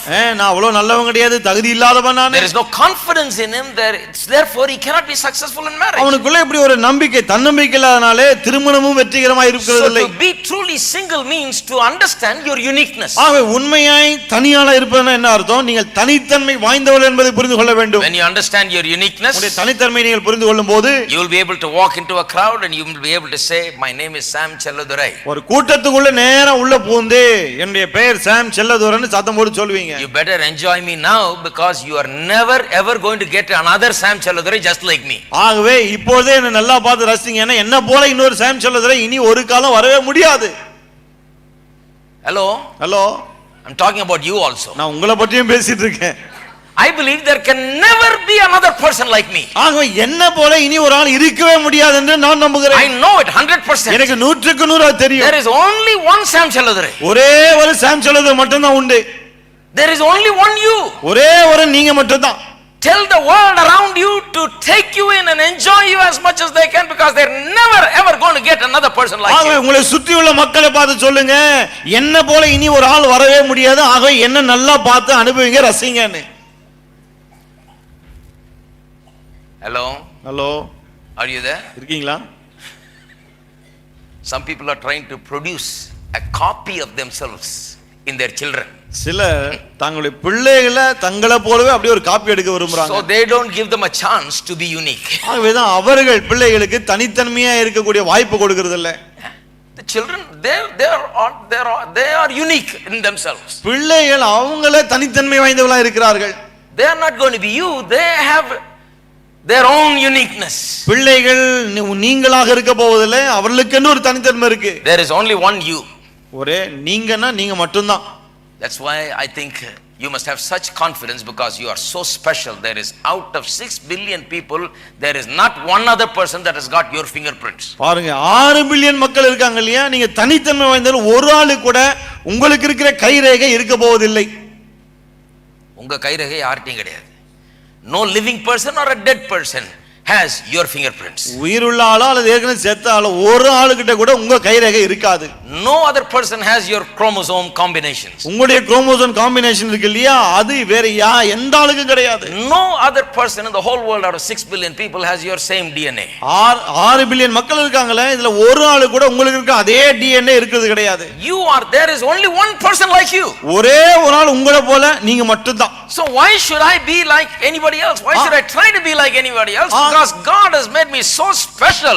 There is only one me. தேவன் என்னை இவ்வளவு ஸ்பெஷலா உண்டாக்கி இருக்கிறார், என்ன போல நான் மட்டும்தான் இருக்கேன். ஆகவே இன்னொரு ஆளை போல இருக்கணும்னு நான் ஏன் நினைக்கணும்? Then you stop being like other people. பிறகு மற்றவர்களை போல இருக்க வேண்டும் என்ற ஒரு எண்ணம் உங்களுக்கு நிற்கும். You appreciate others for what they are. மற்றவங்க அவங்க என்னவா இருக்காங்க பார்த்து அதை பாராட்டுவீர்கள். But you'll say, well, that's what you are. That's not me. ஆனா என்ன I am சொல்லுவீங்க? what I am. நீங்க என்ன சொல்லுவீங்க? நீங்க அப்படி இருக்கீங்க, ஆனா நான் தான். Amen. Amen. That's you. That's not me. அது நீங்க, நான் அல்ல. Have you ever tried to go to shopping with another person? இன்னொரு ஆளு கூட ஷாப்பிங் போக பார்த்திருக்கீங்களா? Some people cannot shop on their own. சிலருக்கு தாங்களா போய் ஒண்ணும் வாங்கவே முடியாது. They always want to take a gang. Everybody, he shows it to everybody. Is this nice? கூட ஒரு பெரிய கூட்டமே போவோம், எல்லாத்தையும் இது நல்லா இருக்குதா, இது நல்லா இருக்குதா. You think I should get this? இத வாங்கலாம் நினைக்கிறீங்களா? After getting everybody's approval only he can wear it. எல்லாரும் சரி நல்லா இருக்கு வாங்குனா தான் அவங்க வாங்குவாங்க. Strange, isn't it? வினோதமான ஆட்கள். Some people come with you and say, I think you must get this. சிலர் கூட வந்து நீ இதை தான் வாங்கணும்னு நான் நினைக்கிறேன் அப்படின்னுவாங்க. Hey brother, that's the kind of shoes you wear, but not me. நீங்க அந்த மாதிரி போடலாம், ஆனா நான் அப்படி போட முடியாது. That's not me. அது நான் அல்ல. அது Praise God, that's you wear it. I'm not going to wear like you. உங்களுக்கு அது போட்டா நல்லா இருக்கலாம், நீங்க போட்டீங்க, ஆனா நான் அதை போட போறது இல்ல. Because I got my own way of thinking about things. ஏன்னா நான் காரியங்களை நான் சிந்திக்கிற விதமே வித்தியாசமா இருக்கும். So I'm very certain about what I want. அவ எனக்கு என்ன வேணும் அந்த நிச்சயம் எனக்கு இருக்கு. You go to these sari shops, these ladies are shopping for hours together. இல்ல புடவை கடைக்கு போனா பெண்கள் வந்து மணிக்கணக்கா பார்த்துட்டே இருக்காங்க. It takes me only about 10 to 15 minutes to pick out a nice silk sari. ஒரு நல்ல பட்டு புடவை எடுக்கணும் எனக்கு ஒரு 10-15 நிமிஷம் ஆகுது, அவ்வளவுதான். I'll just go look at what others are looking. I'll say give this. அப்படியே பாப்பேன், மத்தவங்க என்ன பார்க்கறான்னு பாப்பேன், சரி இத கொடுங்க அப்படினுவேன். Believe me, I'm a good selector. பாருங்க நான் தேர்ந்தெடுக்கல, நான் My selection has never failed. நான் செலக்ட் பண்ணது தோற்றதே கிடையாது. Top class selection. But I know what I want. ஆனா எனக்கு நல்லா தெரியும் எனக்கு என்ன வேணும்னு. I know what I like. எனக்கு என்ன பிடிக்கும்னு எனக்கு தெரியும். This is the way I am. நான் இப்படி தான் இருக்கிறேன். That's the way you are also. நீங்களும் அப்படி தான் இருக்கிறீர்கள். So when a person understands that, then he has become successfully single. ஆகவே ஒரு ஆள் இதை புரிந்து கொள்ளும்போது அவன் தனியாளாக வெற்றிகரமாக இருக்கிறான். See, that is why God made Adam single first. ஆகவே தான் ஆதாமை தேவன் முதலாவது தனியாளாக உண்டாக்கினார். He had to live as a single person and live successfully as a single person, then get married. அவன் முதலாவது தனியாளாக வெற்றிகரமாக வாழ்ந்து அதன் பிறகு தான் கல்யாணமே பண்ணணும். Now if you see young people of these days, இன்றைய வாலிபர்களை பார்த்தா they always want to be part of the crowd. எப்போதுமே கூட்டத்தோடு கூட்டமா இருக்க தான் விரும்புறாங்க. They have this peer pressure, they call it. அவங்களுக்கு அவருடைய வயதை ஒத்த மற்றவர்களுடைய ஒரு நெருக்கடி அவங்களுக்கு. Be like everybody. எல்லாரும் போல இரு. Now if you feel like you have to be like everybody, then you have not become a proper single yet. எல்லாரும் போல நானும் இருக்கணும் அப்படின்ற ஒரு எண்ணம் உங்களுக்குள்ள இருந்துச்சுன்னா இன்னும் நீங்க சரியான தனியாளா இல்லன்னு அர்த்தம். You have not understood yourself yet. உங்களை நீங்களே இன்னும் புரிந்து கொள்ளவில்லை என்று அர்த்தம். If you think that if I'm not like everybody, then I'm not a person. எல்லாரும் போல நான் இல்லனா என்ன ஒரு ஆளாவே மதிக்க மாட்டாங்கன்னு நினைச்சா You got something really wrong. ஏதோ பெரிய பிரச்சனை இருக்கு உங்களுக்குள்ள. And therefore you cannot really succeed in married life. அப்படி இருக்கும்போது திருமண வாழ்க்கையில உங்களால வெற்றிகரமா இருக்க முடியாது. Because you don't even understand yourself. ஏன்னா உங்களை குறித்து உங்களுக்கு ஒண்ணும் புரியல இன்னும். You must reach a point where you look at the crowd and you dare to say that you are too unique to be in that crowd. ஒரு கூட்டத்தை பார்த்து because you are so unique. நீங்க ஒரு கூட்டத்தை பார்த்து இந்த கூட்டத்துல நான் இல்ல ஏன்னா நான் தனித்தன்மை வாய்ந்தவன் என்று சொல்லக்கூடிய அளவுக்கு நீங்க இருக்கணும். I don't have to belong to this crowd because I am a unique person. நான் இந்த கூட்டத்தில் இருக்க வேண்டிய அவசியம் இல்லை ஏன்னா நான் தனித்தன்மை வாய்ந்தவன். I am too special to get lost in a crowd. இப்படிப்பட்ட ஒரு கூட்டத்தில் காணாம போகிற அளவுக்கு கிடையாது நான் மிகவும் விசேஷமானவன். When a person comes to a conclusion about himself like that, ஒரு ஆள் தன்னை குறித்து இப்படிப்பட்ட ஒரு தீர்மானத்துக்கு வரும்போதுதான் then he is getting into the right frame of mind to get into a relationship. ஒரு உறவுக்குள்ளே பிரவேசிக்கக்கூடிய ஒரு சரியான மனநிலைக்கு அவன் வரக்கூடியவனா இருக்கிறான். In other words, you can say it simply like that. அதாவது அத இன்னும் எப்படி சொல்லலாம் எளிமையானா, you are not a properly single person until you don't need anybody to be somebody. அதாவது நான் ஒரு பெரிய ஆளா இருக்கிறதுக்கு எனக்கு வேற யாரும் தேவையில்லை என்ற ஒரு எண்ணம் உங்களுக்குள்ள எப்போ வருகிறதோ அப்பதான் நீங்கள் சரியான விதத்திலே தனியாளா இருக்கிறீர்கள். You understand who you are. நீங்க யார் என்பது உங்களுக்கு அப்பதான் புரியுதுன்னு அர்த்தம். Third word about the third meaning of the word single is this. இந்த தனி என்ற வார்த்தைக்கு உள்ள மூன்றாவது அர்த்தம் என்னன்னா, it means to be whole, HWHOLE. முழுமையாய் இருப்பது என்ற அர்த்தம். It means to be complete in oneself. பூரணம் என்று சொல்லலாம். To be complete in oneself. அதாவது அவன் தனியாளாக முழுமையானவனாக இருக்கிறான். A test for wholeness is this. ஒரு ஆள் முழுமையானவன் என்பதற்கு ஒரு பரீட்சைனா அது இதுதான். That is, he is his own best friend. அதாவது அவனே அவனுடைய சிறந்த நண்பனாக இருக்கிறான். Have you ever seen some people, they always need somebody around them? சிலர் பார்த்திருக்கீங்களா, கூட எப்போதுமே யாராவது இருக்கணும் அவங்களுக்கு. Always. எப்போதும். All the young people go through that stage where they always need somebody around them. எல்லா வாலிபர்களும் இந்த கட்டத்தினூடே கடந்து போறாங்க, கூட எல்லாரும் இருக்கணும் அவங்களுக்கு. And then they grow into a stage where they understand themselves better, then they can stand alone. அதன் பிறகு அப்படியே வளர்ந்து வரும்போது என்னால தனித்த ஆளா நிற்க முடியும்னு புரிந்து கொள்ளும்போது தனியாளா நிக்கறாங்க. You know, there is a serious problem with gangs, really. இப்படி ஒரு கூட்டமா இருக்காங்கல்ல, அதுல ஒரு பெரிய பிரச்சனை இருக்கு. When people are in gangs, you know, that means these people don't understand their own purpose and they don't have their separate identities. இப்படி வாலிபர்கள் கேங்கா இருக்கும்போதே அவர்களை குறித்து அவங்களுக்கு புரியலன்னு தான் அர்த்தம். In foreign countries they have gangs. வெளிநாடுகள்ல கேங்ஸ் எல்லாம் இருக்கு பாருங்க. They have names for the gangs. ஒவ்வொரு கேங்குக்கும் பெயர் உண்டு. So that when you join the gang, you lose your own name. ஆகவே அந்த கேங்ல போய் நீங்க சேரும்போது உங்களுடைய சொந்த பெயர் கூட போயிடுது. Your name may be Sam, but you will no longer be Sam. You will be called by the gang name hereafter. That's all. உங்க பெயர் ஒருவேளை சாமா இருக்கலாம், ஆனா கேங்ல போய் சேர்ந்தா அந்த பெயர் போயிட்டு அந்த கேங்குடைய பெயர் வந்து சேர்ந்துரும். I am a so and so, you know, gang name will come. நான் என்னுடைய பெயர் இதுன்னு சொல்லிட்டு அந்த கேங் பெயரை தான் சொல்லுவாங்க. Total name is lost, your identity is lost, your name is lost. உங்களுடைய அடையாளம் எல்லாம் போய்டும், உங்களுடைய பெயர் இல்லாம போய்டும், அப்படிதான் இருக்கும். You just become part of a group, that's all. இப்போது அந்த கூட்டத்தின் ஒரு பகுதியை நீங்கள் மாறி விடுகிறீர்கள். This can happen not only in gangs, bad gangs like that, it can happen in churches like that also. பாருங்க, இது தகாத கெட்ட கேங்ல மட்டும் கிடையாது, சபைகளிலும் இப்படி நடக்கலாம். People in churches also become like that in some way. சபையில் இருக்கிற விசுவாசிகள் கூட ஏதோ ஒரு விதத்துல இப்படி ஆகி விடுகிறார்கள். Church also sometimes I think is like a gang. சபையும் சில சமயத்துல ஒரு கேங் மாதிரி தான் ஆயிடுது. I saw one gang the other day, they were all had the same haircut, same kind of clothes, same everything. அன்னைக்கு ஒரு கேங், அந்த கேங் என்ன துணி எல்லாருடைய ட்ரெஸ்ஸும் ஒரே மாதிரி இருக்கு, எல்லாருடைய முடி வெட்டு அந்த ஹேர் ஸ்டைலும் ஒரே மாதிரி தான் இருக்கு. Everybody has the same face. You know which gang they belong to. முகத்தை பார்த்தாலே தெரியுது அது எந்த கேங் அப்படின்னு. They don't have their separate identity. அவங்களுடைய தனித்தன்மை இல்ல பாருங்க அவங்களுக்கு. Now if you went into that place, they will all look at you, turn and look at you like this. நீங்க அந்த இடத்துக்கு போனீங்கன்னா எல்லாரும் உங்களை ஒரு மாதிரி திரும்பி பார்ப்பாங்க. மேல இருந்து கீழ வரைக்கும் ஒரு பார்வை பார்ப்பாங்க. எந்திரிச்சு போ அப்படின்ற மாதிரி. Because you don't belong to the gang. ஏன்னா நீங்க அந்த கேங்குக்கு சேர்ந்த ஆள் இல்ல. If you go there long enough, they'll tell you to dress like them, tell you to be like them, tell you to get a haircut like them, tell you to behave like them, tell you to be just like them. கொஞ்ச நாள் அங்க போனீங்கன்னா எங்களை மாதிரி தான் dress போடணும், எங்களை மாதிரி தான் முடி இருக்கணும், எங்களை மாதிரி தான் பேசணும், எங்களை மாதிரி தான் இப்படி இருக்கணும் அப்படி இருக்கணும், எல்லாம் அவங்கள மாதிரி. From head to toe, one by one, they'll be changing you every day. தலையில இருந்து கால் வரை ஒவ்வொரு நாளும் உங்களை மாத்திட்டே இருப்பாங்க. Now that is not wholeness. இது அல்ல முழுமை என்பது. Because what is wholeness? முழுமை என்றால் என்ன? It means to be complete in oneself. முழுமை என்பது உங்களிலே நீங்களே முழுமை அடைவது. God began with a whole person. தேவன் ஒரு முழு ஆளை கொண்டு தான் ஆரம்பிக்கிறார். Adam was a whole person. ஆதாம் ஒரு முழு ஆளா இருந்தான். He was a single person, he was a whole person. அவன் தனியாளா இருந்தாலும் முழுமையான ஆளாக இருந்தான்.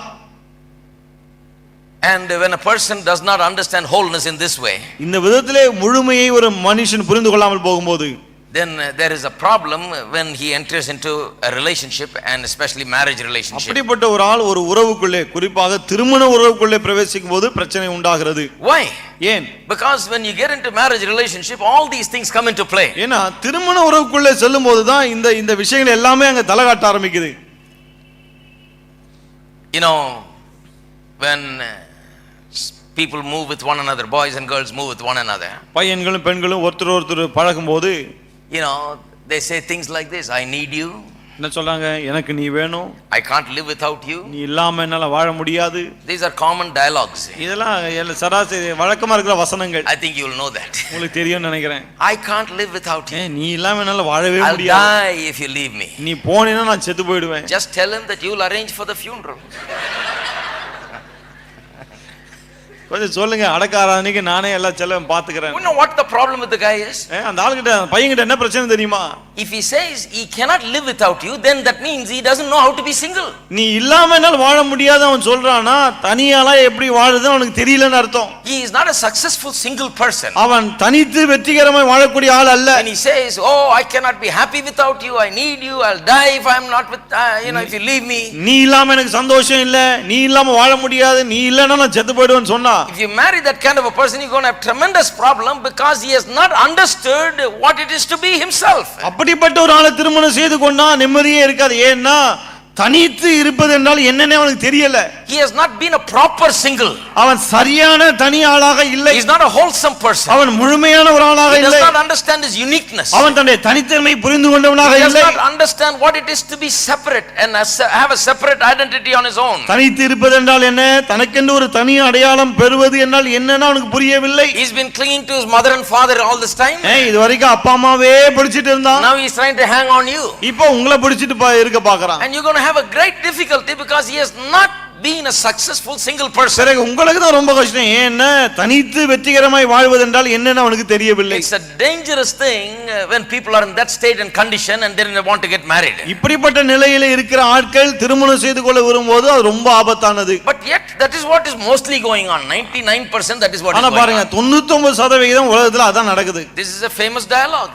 இது ரொம்ப எல்லாருக்கும் தெரிஞ்ச ஒரு வசனம் இது. Just about 99% of the people say this. 99% மக்கள் இப்படி தான் சொல்றாங்க. And they, by doing that, they betray the fact that they have not successfully resolved their singleness. அப்படி சொல்லும்போது, அப்படி வசனம் பேசும்போது என்ன அவங்க காமிச்சிடுறாங்கன்னா, நான் தனித்து வெற்றிகரமாய் வாழக்கூடிய ஒரு ஆள் அல்ல. If you cannot live happily and with a self fulfillment as a person, as a single person, then you cannot live in marriage successfully. நீங்கள் and happily. தனியாளாக வாழும்போது வெற்றிகரமாக ஒரு நிறைவோடு திருப்தியோடு கூட உங்களால் வாழ முடியவில்லை என்றால் பிறகு திருமணம் செய்து கொண்டு உங்களால் வாழ முடியாது. அப்படி If you cannot live alone, then you cannot live together. தனிமே அப்படி வாழ முடியலன்னு சொன்னா பிறகு ரெண்டு பேரும் ஒன்று சேர்ந்து அப்படி வாழ முடியாது. Jesus was a whole person. இயேசு இப்படி முழுமையான ஒரு மனிதனாக இருந்தார். One time he fed the 5,000. பாருங்க, ஒரு முறை 5000 பேரை போஷித்தார். Fish and chips. மீனும் சிப்ஸும். That's the modern way of saying it. அதாவது இப்ப அப்படி சொல்லலாம்.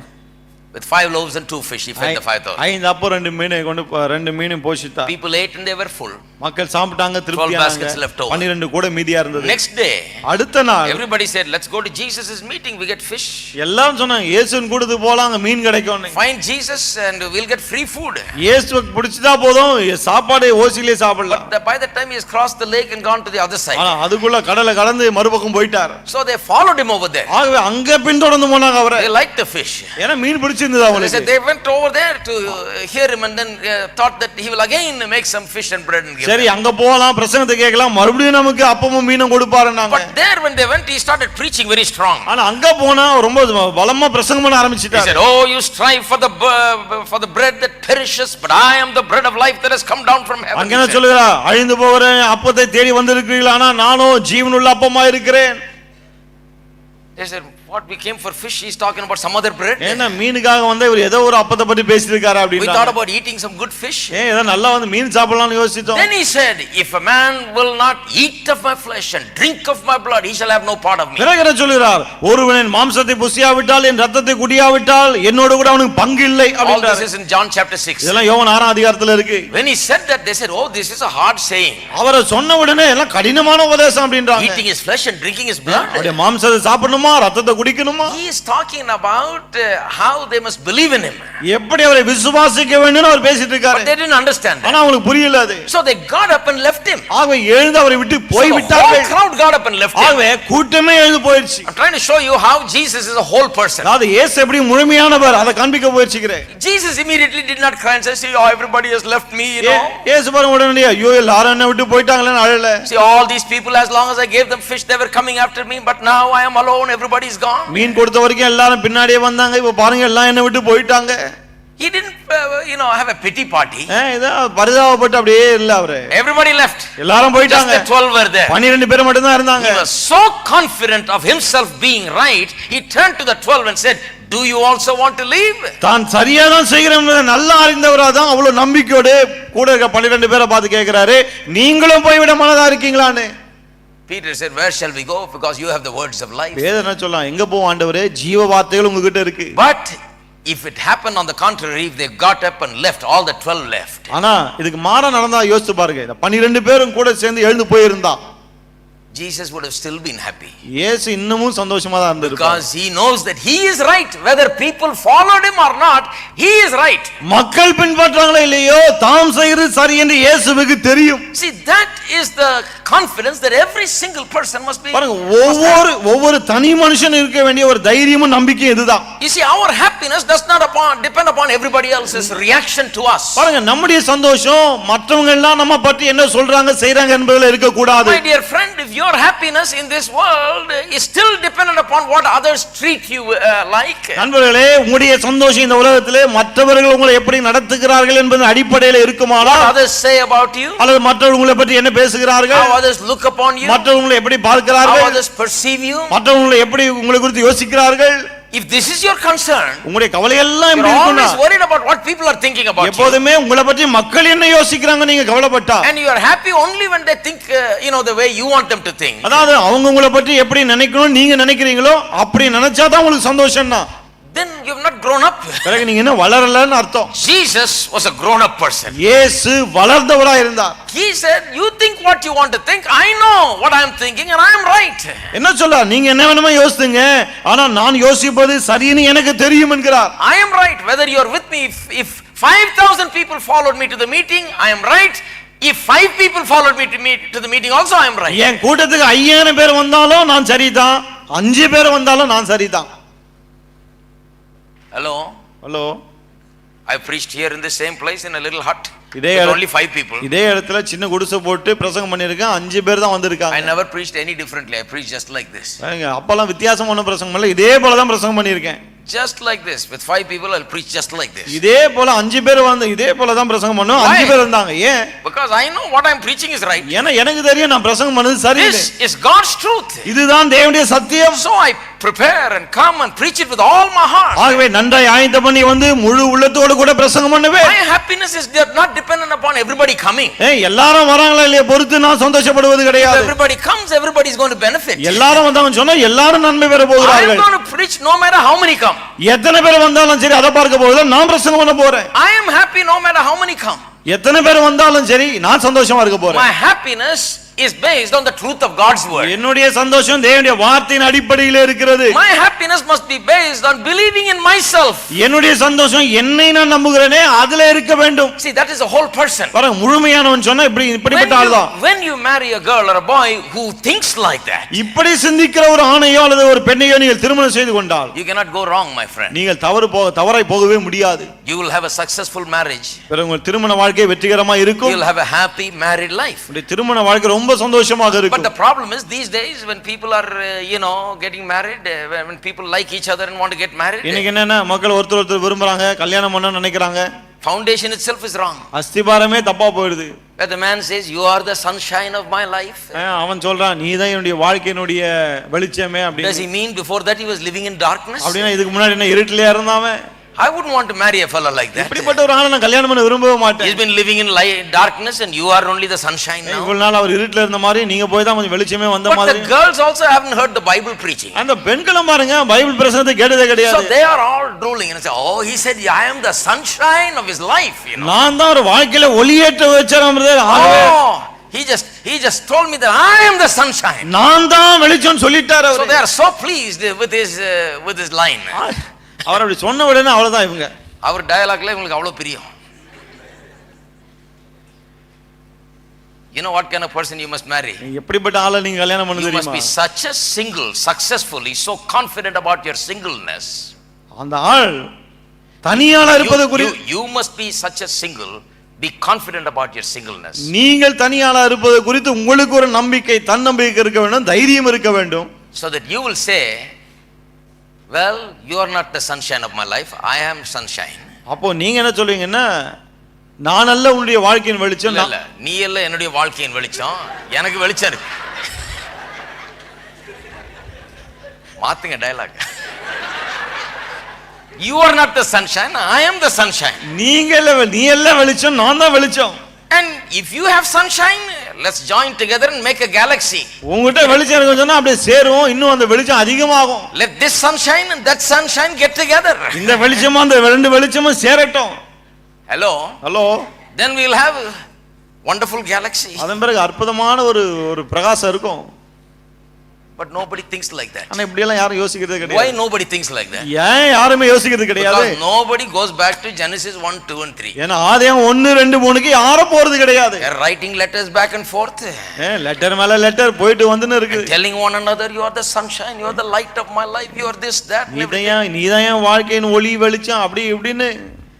And then they end up getting married. அந்த கடைசில கல்யாணத்துல போய் முடியுது. In 3 months, 3 மாசத்துல they are with boxing gloves, ready to beat each other and kill each other. Boxing gloves போட்டு அடிச்சு சாகடிக்கிற நிலைமைக்கு வந்துடுறாங்க. So what happened? The sunshine is not working now. என்ன ஆச்சு இப்போ அந்த வெளிச்சம் எல்லாம் சரிப்பட்டு வரலையா? The problem is because both of them never knew what it is to be a successful single. பிரச்சனை என்னன்னா தனியாளா இருக்கும்போது எப்படி வெற்றிகரமா இருப்பது ரெண்டு பேருக்குமே தெரியாது. It all amounts to this. இதெல்லாம் கடைசில எப்படி முடியுதுன்னா God's principle says தேவனுடைய கோட்பாடு சொல்லுகிறது that God began the human race with one person. தேவன் இந்த மனு வர்க்கத்தை ஒரு ஆளை கொண்டு ஆரம்பித்தார். Therefore singleness and being successfully single is more important than marriage. ஆகவே திருமணத்தை விட தனியாளா இருப்பது அதுவும் வெற்றிகரமா இருப்பது ரொம்ப முக்கியம். Because the successful singleness will lead to successful togetherness in marriage. ஏனால் தனியாளா இருக்கும்போது வெற்றிகரமா இருந்தால்தான் ரெண்டு பேரும் இருக்கும்போது வெற்றிகரமா இருக்க முடியும். Why singleness is so important? ஏன் தனித்திருப்பது ரொம்ப முக்கியம்? Because God began with a single person. ஏனென்றால் தேவன் தனி மனுஷன்ல தான் ஆரம்பித்தார். Man must start living single and learn how to live successfully and happily as a single. ஆகவே ஒரு ஆண் தனியாளை வாழ்க்கை ஆரம்பித்து அதிலே வெற்றிகரமாய் நன்றாக அவன் வாழ வேண்டும். Now we talked about Jesus as a wholesome person. இயேசு முழுமையான ஒருவர் என்று நான் பேச ஆரம்பித்தேன் இல்லையா? Adam. ஆதாம கவனிங்க. In the passage that we read about Adam here. ஆதாம் பற்றி நாம் வாசித்தோமே அந்த பகுதியில. It says God created Adam. தேவன் ஆதாமை உண்டாக்கினார் என்று சொல்கிறது. Put him in the garden. தோட்டத்திலே வைத்தார். Told him what he can do, what his responsibilities are, tend and keep it. அவன் என்ன செய்ய வேண்டும், பண்படுத்த வேண்டும், காக்க வேண்டும், அவருடைய பொறுப்பு என்னெல்லாம் சொன்னார். Told him what the limitations are, that he may not eat of this one particular tree. அவன் இந்த குறிப்பிட்ட ஒரு மரத்துல இருந்து எடுத்து சாப்பிட கூடாதுன்னு அந்த வரம்பையும் சொன்னார். All that he said. இதெல்லாம் சொன்னார்.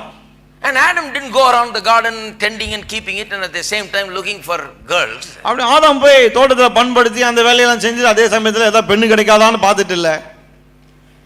Some people read this passage and think, see, God told Adam to name all the animals. சில என்ன சொல்றாங்க பாருங்க தேவன் எல்லா மிருகங்களுக்கும் பெயர் வைக்கும்படி ஆதாம் கிட்ட சொன்னார். All the animals were going in pairs. எல்லா மிருகங்களும் ஜோடி ஜோடியா போச்சு. As he saw the pairs, he got very அந்த ஜோடியை பார்த்த உடனே அவனுக்கு நமக்கு ஜோடி இல்லையே. Very lonely. அவன் ரொம்ப தனிமையா உணர்ந்தான். He said, Lord, even the donkeys and the pigs have companions. அவன் சொன்னான் ஆண்டவரே நாய்களுக்கும் கழுதைகளுக்கெல்லாம் ஜோடி இருக்கு.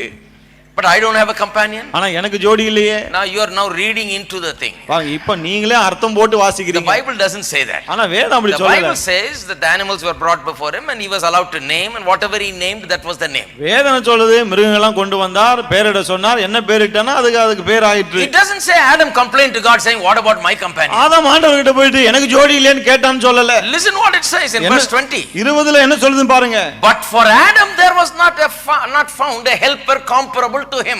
ஆதாமுக்கோ ஏற்ற துணை இன்னும் காணப்படவில்லை. So Adam didn't complain. ஆகவே ஆதாம் போய் கம்ப்ளைன்ட் பண்ணல. The reason he didn't complain is this. அவன் ஏன் கம்ப்ளைன்ட் பண்ணல காரணம் இதுதான். The reason he was not looking for marriage is this. அவன் திருமணத்தை நாடாமல் இருக்க காரணம் இதுதான். Because he was happy without marriage. ஏனா திருமணம் இல்லாமலே அவன் சந்தோஷமா இருந்தான். Some people are not happy without marriage. They think the problem will be fixed when they get married. சில தனியாளா இருக்கும்போது சந்தோஷமா இருக்கிறது இல்ல கல்யாணம் ஆயிட்டா பிரச்சனை எல்லாம் தீந்துரும்னு நினைக்கிறாங்க. பையன் ரொம்ப கவலையா இருக்காங்க கல்யாணம் பண்ணா கொஞ்சம் சந்தோஷமா இருப்பான்னு நினைக்கிறான். கல்யாணம் பண்ணா அவளையும் கவலையாக்கிடுவான். இவன் கவலையை கொண்டு போய் அவ தலையில வச்சு பாரத்தை ஏத்திடுவான். First let him learn how to be happy by himself. முதலாவது தனியாளா இருக்கும்போது எப்படி சந்தோஷமா இருக்குறது அவன் கற்றுக்கொள்ளட்டும். He says it's very difficult to be alone. தனியாளா இருக்க ரொம்ப கஷ்டம்னு சொல்றாங்க. Very good, let him learn to be alone. ரொம்ப நல்லது தனியா இருக்க கத்துக்கிட்டோம். When he says I have learned to be alone, I know how to be alone, I am successful alone by myself, then you can tell him it's time to get married. தனியா இருக்கவே எனக்கு தெரியும் நான் தனியாளா வெற்றிகரமா சந்தோஷமா இருக்கிறேன்னு அவன் சொல்லும்போது இப்போதான் கல்யாணம் பண்ற நேரம் சொல்லுங்க. அப்புறம் நீங்க சொல்லணும் வா கல்யாணம் பண்ணலாம் இப்போ. That is what happened here. அதுதான் நடந்ததுங்க. He didn't go around saying God what I don't have any companion. இவன் போய் கேக்கல ஆண்டவரே எனக்கு மட்டும் ஜோடி இல்லையேன்னு. God only comes and says it is not good for the man to be alone. ஆண்டவர் தான் சொல்லுகிறார் மனுஷன் தனியா இருக்கிறது நல்லது இல்லைன்னு. So Adam must say what? Adam said, what? ஆதாம் கேட்டிருப்பான் என்ன அப்படின்னு. God said, no, it's not good for you to be alone. தேவன் சொல்றா நீ தனியா இருக்கிறது நல்லது இல்ல. Now listen, God never said it's not good to be single. பாருங்க தமிழ்ல வராது டிரான்ஸ்லேஷன். தனிமைக்கும் தனியா இருக்கிறதுக்கும் வித்தியாசம். ஒரு ஆளா இருக்கிறதுக்கும் தனிமை. These two things are different. Being alone and being single is different. தனியா இருக்கிறது வேற, தனிமையா இருக்கிறது. சிங்கிளுக்கும் அலோனுக்கும் டிஃபரண்ட். அதாவது அலோனா இருக்கிறது வேற, சிங்கிளா இருக்கிறது வேற. God didn't say it's wrong, it's not good for a man to be single. ஒரு ஆள் தனியாளா இருக்கிறது நல்லதல்லன்னு ஆண்டவர் சொல்ல. If that's what he said, then we'll have to go tell every single person, no, it's not good to be single, let's get you married. அப்படி இருந்தா தனியா இருக்க ஒரு ஆள் கிட்ட போய்ட்டு நீ தனியா இருக்க நல்லதல்ல கல்யாணம் பண்ணுன்னு சொல்லிடலாம். Then we'll have a whole lot of mess. அப்படினா பெரிய குழப்பமே ஏற்படும். Because you'll be getting all the singles who don't know how to be single into marriage, and you'll have a mess in your hand. அப்படி செய்யும்போது தனியா இருக்கறனா என்ன எப்படி வாழுதுன்னு தெரியாத ஆட்கள்லாம் கல்யாணம் பண்ணிட்டு கல்யாணமே குழப்பமா இருக்கும். That is not what God is saying. தேவன் அத சொல்லல இங்க. It is not good for him to be alone. அவன் தனியாக தனித்து இருப்பது நல்லதல்லன்னு தான் தேவன் சொல்றார். That means God has created him to share himself with somebody else. அதாவது அவன் ஒரே ஆளா இருப்பது நல்லதல்ல தேவன் ஏன் சொல்றாருன்னு சொன்னா அவன் இன்னொரு ஆளோடு கூட பகிர்ந்து கொள்ளும்படி உண்டாக்கப்பட்டிருக்கிறான்னு தான் அர்த்தம். But he cannot share himself with someone until he becomes someone. Then only he has someone to give to. அவன் ஒரு தனியாளா வெற்றிகரமா இருக்கிறவரை இன்னொருவரோட தன்னுடைய வாழ்க்கையை பகிர்ந்து கொள்ள முடியாது. இன்னொருவருக்கு கொடுப்பதற்கு அவனிடத்தில் ஒன்றும் இல்லை. He will be marrying only for his needs, not to give. இவன் தன்னுடைய தேவைகளுக்காக தான் கல்யாணம் பண்ணுவானே தவிர கொடுப்பதற்காக கல்யாணம் பண்ண மாட்டான். So Adam was not looking for marriage. ஆகவே ஆதாம் திருமணத்துக்காக தேடிட்டு இல்ல. Adam was not praying and fasting. ஆதாம் உபவாசம் பண்ணி ஜெபம் பண்ணவும் இல்ல. God, show me a woman. ஆண்டவரே எனக்கான பெண்ணை காண்பியும். Bring me a man. எனக்கு ஒரு ஆணை கொண்டு வாரும். No. கிடையாது. Adam was not doing any of these things. ஆதாம் இதெல்லாம் எதுவுமே செய்யல. What was Adam doing? ஆதாம் என்ன செய்து கொண்டிருந்தான்? He was so busy with the purpose that God had given to him. தேவன் அவனுக்கு கொடுத்த நோக்கத்திலே ரொம்ப தீவிரமா இருந்தான். What was the purpose? என்ன நோக்கம்? Tend and keep it. பண்படுத்தி காத்துக்கொள். I preached about it earlier. It means to make everything better.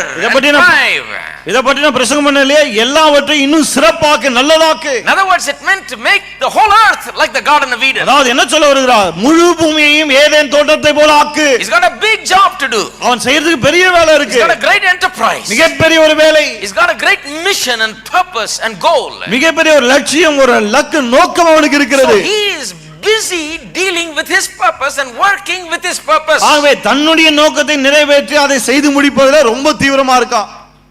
He is so preoccupied being who he must be. அவன் யாரா இருக்க வேண்டும் என்பதிலே அந்த அளவுக்கு அவன் தீவிரமா இருந்தான். He was born to do something and he was doing it. ஏதோ ஒன்றை செய்யும்படி அவன் வந்தான், ஆகவே அதை செய்து கொண்டிருக்கிறான். He was never distracted by looking and searching for who he would like to have. எனக்கு துணை யார் என்று அதை தேடி அலைஞ்சு கவனம் சிதறி போகவில்லை அவனுக்கு. But today it's exactly the opposite. ஆனா இன்னைக்கு நேர் எதிரா இருக்கு பாருங்க. People are too busy looking for who they want.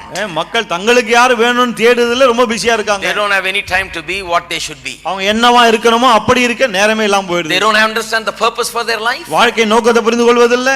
They don't know that there is a reason for their living. அவர்கள் வாழ்வதற்கு ஒரு காரணம் இருக்கு, அதையும் புரிந்து கொள்வதில்லை. They are not happy with themselves. அவர்கள் தங்களை குறித்து ஒரு சந்தோஷம் இல்ல அவங்களுக்கு. They are not busy doing the things that they ought to be doing. அவர்கள் என்ன செய்ய வேண்டுமோ அந்த வேலையிலே அவர்கள் ரொம்ப பிஸியா இருக்கிறது கிடையாது. They are busy looking for a life partner. ஆனா வாழ்க்கை துணையை தேடி அலைவதிலே பிஸியா இருக்கறாங்க. Now you know why everything goes wrong. இப்போ புரியும்னு நினைக்கிறேன் உங்களுக்கு ஏன் எல்லாம் தப்பா போகுதுன்னு. சொல்றாங்க கேட்டா பிஸியா பார்த்தா தாங்க ஏதாவது ஒன்னு கிடைக்கும். Bible tells us differently. ஆனா வேதம் வித்தியாசமா சொல்லுது. Bible says be busy with your mission.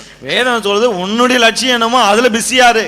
Be busy being the person that God has called you to be. நீ எப்படிப்பட்ட ஒரு ஆளா இருக்க வேண்டும் என்று தேவன் அழைத்தாரோ அதுல பிஸியா இரு. And when you are busy like that, அப்படி பிஸியா இருக்கும்போது then everything begins to work out. பிறகு எல்லாமே நடக்க ஆரம்பிக்கிறது. Then God himself sees and says, well, it's time for him to get married now. பிறகு ஆண்டவரே சொல்றார், சரி இவனுக்கு கல்யாணம் பண்ண வேண்டிய நேரம் வந்துருச்சு. He seems to enjoying himself so much. அவன் தன்னுடைய வாழ்க்கையை நல்லா அனுபவிக்கிறான். He likes himself so much. தன் மேலயே அவனுக்கு ரொம்ப இஷ்டமா இருக்கு. He likes himself so much. இவளுக்கு தன் மேலயே அவ்வளவு விருப்பமா இருக்கு. She's happy, he's happy by himself. இவள் சந்தோஷமா இருக்கா தன்னை குறித்து, அவனும் தன்னை குறித்து சந்தோஷமா இருக்கான். Now it's time to put them together.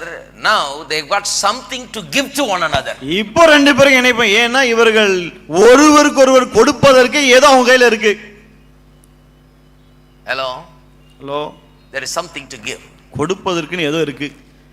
Now I think people have not understood this once again because they have not understood God's principles. மக்களுக்கு இது புரியல நினைக்கிறேன். ஏன்னு சொன்னா தேவனுடைய கோட்பாடுகளை அவர்கள் புரிந்து கொள்கிறது Let இல்லை. me say this finally. கடைசியா அதை சொல்றேன் பாருங்க. Especially because of the young people of these days. இந்த நாட்களில் இருக்கிற வாலிபர் நிமித்தம் இதை நான் சொல்றேன். The principle of God works even today. தேவனுடைய கோட்பாடு இன்றைக்கும் வேலை செய்கிறது. God's principles are the only way to be successful. வெற்றிகரமா இருக்க வேண்டும் சொன்னா அதுக்கு ஒரே வழி தேவனுடைய கோட்பாடுகள் மட்டும்தான். But young people today oftentimes act exactly contrary to what God says. ஆனா இன்றைய வாலிபர்கள் தேவன் என்ன சொல்றாரு அதுக்கு நேர் எதிரா இன்னைக்கு செயல்படுறாங்க. 17, 18 years old, instead of going to college and school, they are standing in bus stand. 17, 18 வயசு பசங்க கல்லூரிக்கு பள்ளிக்கு போறதுக்கு பதிலா பஸ் ஸ்டாண்ட்ல நின்னுக்கிறாங்க. Interested in girls. பெண்களை பார்க்கறதுல ஆர்வம். Looking for girls. பெண்களை தேடிட்டு இருக்காங்க. Trying to get a girlfriend or trying to get a boyfriend. ஒரு பாய் ஃப்ரெண்ட் கிடைக்க மாட்டானா கேர்ள் ஃப்ரெண்ட் கிடைக்க மாட்டாலாம் பார்க்கறாங்க. This becomes for a lot of people this becomes their whole preoccupation. நிறைய பேருக்கு இதுவே அவங்களுடைய தொழிலா மாறிடுது பாருங்க. They don't pay attention to their studies. அவங்களோட படிப்புல கவனம் கிடையாது. They don't pay attention to anything. வேற எதிலுமே கவனம் கிடையாது. They pay attention to this. All the time they're engaged in this, reading about this, finding about this, talking about this, and doing this. அத பற்றி பேசுறது, அத பற்றி படிக்கிறது, அத பற்றி எல்லாமே அத பற்றி தான் இருக்கும். Going out with the girl that they have found or boy that they have found. அவங்க கண்டுபிடிச்ச அந்த பையனோட பெண்ணோட கூட வெளியே போய் சுத்துறது. Then one thing leads to another. It's all a mistake. பிறகு இப்படியே ஒவ்வொண்ணா போயிடு கடைசில எல்லாமே வாழ்வை ஏற்படுத்தி These கொண்டு days the average lifespan is about 75 years. பாருங்க இந்த நாட்கள்ல ஒரு சராசரி எவ்வளவு வாழ்றாங்கன்னா 75 வருஷம். Say 75 years can be split into 3 parts. 75 ஐ 3 பகுதிகளாக பிரிக்கலாம். 25 years each. ஒவ்வொரு பகுதி 25 வருஷம். The first 25 years முதல் 25 வருஷம் are years where you must concentrate totally and fully on development of yourself spiritually, physically, mentally, emotionally in every way. ஆவிக்குரிய பிரகாரம், சரீர பிரகாரம், உணர்ச்சி ரீதியிலே, மனதளவிலே எல்லா விதத்திலும் உங்களை நீங்கள் அபிவிருத்தி செய்து கொள்ள முதல் 25 வருஷம் கவனம் செலுத்தணும். The first 25 years முதல் 25 வருஷம் study all you can. முடிஞ்ச அளவுக்கு நல்லா படிங்க. Go to college. கல்லூரிக்கு செல்லுங்க. Get all the qualifications that you can get. அதை பெற முடியக்கூடிய எல்லா தகுதிகளையும் பெறுங்கள். Complete everything that you've set out to do. நீங்க எதெல்லாம் செய்ய முயற்சிக்கிறீங்களோ செய்து முடியுங்கள். Develop your mind. உங்களுடைய மனதை விருத்தி செய்து கொள்ளுங்கள். Develop as a person. ஒரு ஆளாக விருத்தி அடையுங்கள். Develop spiritually. ஆவிக்குரிய பிரகாரம் வளருங்கள். Pray. ஜெபியுங்கள். Read the Bible. வேதத்தை வாசியுங்கள். Get to know God. தேவனை அறிந்து கொள்ளுங்கள். The Bible says, remember your creator in the days of your youth. வேதம் சொல்லுது உன் சிருஷ்டிகரை உன் வாலிப நாட்களிலே நினை. Spend your youthful days being linked up with God and fellowshipping with God. உங்கள் வாலிப நாட்களை தேவனோடு கூட இணைத்துக் கொள்ளுங்கள். தேவனோடு கூட ஐக்கியத்தில் செலவிடுங்கள். Concentrate on spiritual development. ஆவிக்குரிய வளர்ச்சியிலே கவனம் செலுத்துங்கள். Concentrate on mental development, studies. மனதின் வளர்ச்சியிலே படிப்பிலே கவனம் செலுத்துங்கள். And concentrate on physical development. சரீர வளர்ச்சியிலும் கவனம் செலுத்துங்கள். So that you eat the right thing and do the right exercise, be fit physically. சரியான காரியங்களை சாப்பிடுங்கள், சரியான பயிற்சிகளை செய்து சரீர பிரகாரம் நல்லா இருங்க. Set the trend of your life about how you're going to be like. நீங்கள் எப்படி இருக்க போகிறீர்கள் என்று வாழ்க்கையை இப்போதே அமைத்துக் கொள்ளுங்கள். Develop yourself. உங்களை வளர்த்துக் கொள்ளுங்கள். So the first 25 years must be about yourself. ஆக முதல் 25 வருடங்கள் உங்களுக்காக இருக்க வேண்டும். If you don't do that, then the next 25 years will be unfruitful years. அதை அப்படி செய்யாவிட்டால் அடுத்த 25 வருஷங்கள் பலனே இல்லாத வருஷங்களா இருக்கும். Because the next 25 years are years where you will have to give of yourself to others. ஏனென்றால் அடுத்த 25 வருடங்கள் உங்களை நீங்கள் மற்றவர்களுக்கு கொடுக்கக்கூடிய வருஷங்களா இருக்கும். Because the next 25 years are the years where you begin your career. ஏனென்றால் அடுத்த 25 வருஷத்துல உங்களுடைய தொழிலையும் வேலையும் ஆரம்பிக்கிறீர்கள். Amen. Amen. Whether it is ministry, அது ஊழியமா இருக்கலாம், or it may be business, அல்லது வியாபாரமா இருக்கலாம், or it may be some kind of profession, அல்லது ஏதோ ஒரு விதமான தொழிலா இருக்கலாம். something you are going to give yourself to it. ஏதோ ஒன்றுக்கு உங்களை கொடுக்க போகிறீர்கள். What do you have to give? கொடுக்க என்ன இருக்கு? You got enough intelligence? போதுமான அறிவு இருக்கா? Have you developed yourself? உங்களை வளர்த்து கொண்டீங்களா? Are you ready to come into your business, your enterprise, your profession with something to give? வியாபாரத்திலே தொழிலில் நுழையும் போது கொடுக்க என்னிடம் இது இருக்கிறது என்ற எண்ணத்தோடு நுழைகிறீர்களா? You're going to get into marriage also? திருமணமும் அப்போதான் நுழைய போறீங்க. You have something to give? அது கொடுக்க இடம் இருக்கிறதா? You will enter into not only marriage but also have children. திருமணம் மட்டுமல்ல பிள்ளைகளையும் பெற்றுக்கொள்ள முயற்சிப்பீர்கள். Do you have something to give. ஆவே கொடுக்க ஏதாவது இருக்கிறதா? If you are not successful in the first 25 years, you will not be successful in the next 25. முதல் 25ல வெற்றிகரமா இல்லன்னு சொன்னா அடுத்த 25ல வெற்றிகரமா இருக்க முடியாது. Hello Are you there? இருக்கீங்களா? That's why all the young people must be here. ஆவேதான் வாலிபர்கள் இங்க வரணும். This is youth meeting with some old people also. இது வாலிபர் கூட சில வயதிவர்களும் இருக்கறாங்க. I'm telling you, the first 25 years, if you blow it, then the next 25 years are gone. முதல் 25 வருஷத்தை வீணாக்கிட்டீங்கன்னா அப்ப அடுத்த 25 வருஷம் போயிடுச்சு அவ்வளவுதான். That's why you shouldn't be standing in the bus stand the first 25 years. ஆவேதான் முதல் 25ல பஸ் ஸ்டாண்ட்ல எல்லாம் நிக்க கூடாது. You must be in the library. லைப்ரரியில இருக்கணும். You must be reading the Bible and praying. வேதத்தை வாசித்து ஜெபம் பண்ணிட்டு இருக்கணும். You must be in the church. சபையில இருக்க வேண்டும். You must develop and know God and know yourself. நீங்கள் வளர வேண்டும், தேவனை அறிந்து கொள்ள வேண்டும், உங்களை நீங்கள் அறிந்து கொள்ள வேண்டும். So that the next 25 years can be happy, productive, fruitful years. அப்புறம் அடுத்த 25 வருஷங்கள் சந்தோஷமாய் பலனளிக்க கூடிய வருஷங்களா இருக்கும். I wish someone told me this when I was young. நான் வாலிபனா இருந்தபோது எனக்கு யாரோ சொல்லிருந்தா நல்லா இருக்கும்னு நினைக்கிறேன். Those young people that come here are blessed. ஆவேதான் இங்க வருகிற வாலிபர்கள் பாக்கியவான்கள் நான் நினைக்கிறேன். What somebody did not tell me, I am telling you today. பாருங்க, எனக்கு சொல்லாததை இன்றைக்கு நான் உங்களுக்கு சொல்லிக் கொண்டிருக்கிறேன். Hello. And the last 25 years, கடைசி 25 வருஷங்கள் are the years where you transfer what is in you to the next generation, to your grandchildren and to their children. உங்களுக்குள்ள இருக்கக்கூடியதை உங்களுடைய பேரப்பிள்ளைகள் அவருடைய பிள்ளைகள் உங்கள் சந்ததிக்கு நீங்கள் கொடுத்து கொண்டிருக்க வேண்டும். But if the first 25 years is not right, you have nothing to give. ஆனா முதல் 25 சரியில்லைன்னா பிறகு கொடுக்கிறதுக்கு எதுவுமே இருக்காது. You will have no money to educate them.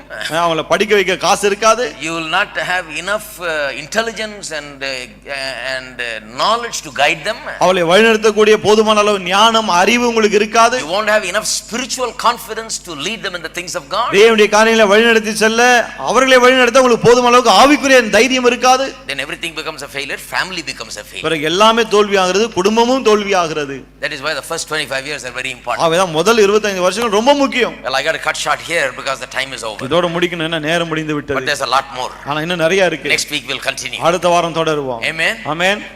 Stand up together. எல்லாரும் எழுந்து. The point is Adam was happy before marriage. விஷயம் என்னன்னா ஆதாம் கல்யாணத்துக்கு முன்னாலே சந்தோஷமா இருந்தான். He was a happy single. தனியாளா சந்தோஷமா இருந்தான். Then you can be happy married. அப்படிப்பட்டவன் கல்யாணம் ஆனாலும் சந்தோஷமா இருக்க முடியும். That's God's principle. இதுதான் தேவனுடைய கோட்பாடு. Let's lift up our hands and thank God. எல்லாரும் கரங்களை உயர்த்தி கர்த்தருக்கு நன்றி சொல்லுவோம். Praise you Jesus. Hallelujah. Loving heavenly Father. என் அன்பின் பரலோக பிதாவே. In the name of Jesus we come. இயேசுவின் நாமத்தில் உம்முடைய வருகிறோம். Thank you for your word, O Lord. கர்த்தாவே உம்முடைய வார்த்தைக்காக ஸ்தோத்திரம். Thank you for the hearts that the word was received into today. ஆண்டவரே இன்றைக்கு இந்த உள்ளங்கள் வசனத்தை ஏற்றுக்கொண்டபடியால் உமக்கு ஸ்தோத்திரம். Let there be understanding of these things. இந்த காரியங்களை அவர்கள் உணர்ந்து கொள்ளட்டும் ஆண்டவரே. May success follow. வெற்றி பின்தொடரட்டும். May we pray for all the young people that are here today. இருக்கிற எல்லா வாலிபர்களுக்காக ஜெபிக்கிறோம். I pray that they will realize how important these years are. இந்த வருஷங்கள் எவ்வளவு முக்கியமானவை என்பதை அவர்கள் உணரட்டும் கர்த்தாவே. The days and hours and years are so important. ஒவ்வொரு மணி நேரமும் ஒவ்வொரு நாளும் ஒவ்வொரு வருஷமும் மிக முக்கியம். For them to have the maximum joy and productivity out of their life. அவருடைய வாழ்க்கையிலே மிகுந்த சந்தோஷத்தையும் அதிகமான ஒரு பலன் அளிக்கக்கூடிய ஒரு காலங்களை உருவாக்க. The greatest success. மிகப்பெரிய வெற்றி அனுபவிக்க. They lay the foundation in the first 25 years. முதல் 25 வருஷங்களில் தான் அஸ்திபாரத்தை போடுகிறார்கள். I pray that they will make their life count. அவர்கள் தங்கள் வாழ்க்கையை பயனுள்ளதாக்கி கொள்ளும்படி ஜெபிக்கிறேன். Their days count and their years count. அவருடைய நாட்கள் அவருடைய வருஷங்கள் பிரயோஜனமா இருக்கட்டும். And they will be successful in the singleness. தனியாளா இருக்கும்போதே வெற்றிகரமா இருக்கட்டும் ஆண்டவரே. Happy in their singleness. தனியாளா இருக்கும்போதே வெற்றி சந்தோஷமா இருக்கட்டும். And successful in everything they put their hand to do. கையிட்டு செய்கிற எல்லா வேலையிலும் வெற்றிகரமா இருக்கட்டும். So that they may be blessed all through their lives. மூலமாய் வாழ்நாள் எல்லாம் ஆசீர்வதிக்கப்பட்டு இருக்கட்டும். In Jesus name we pray. இயேசுவின் நாமத்தில் ஜெபிக்கிறோம். Amen. Amen. Let's sing this song and then we'll பாடலை பாடுவோம், பிறகு நாம் கலந்து செல்லலாம். All right.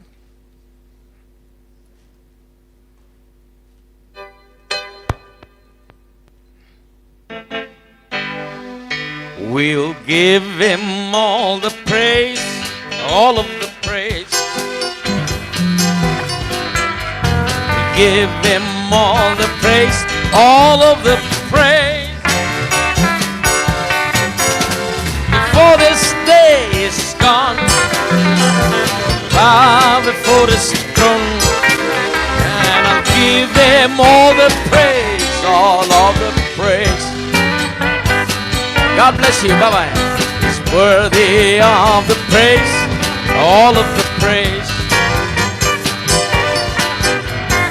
worthy of the praise, all of the praise. For this day is gone, oh, I'll bow before His throne, and I'll give Him all the praise, all of the praise. He's worthy of the praise, all of the praise.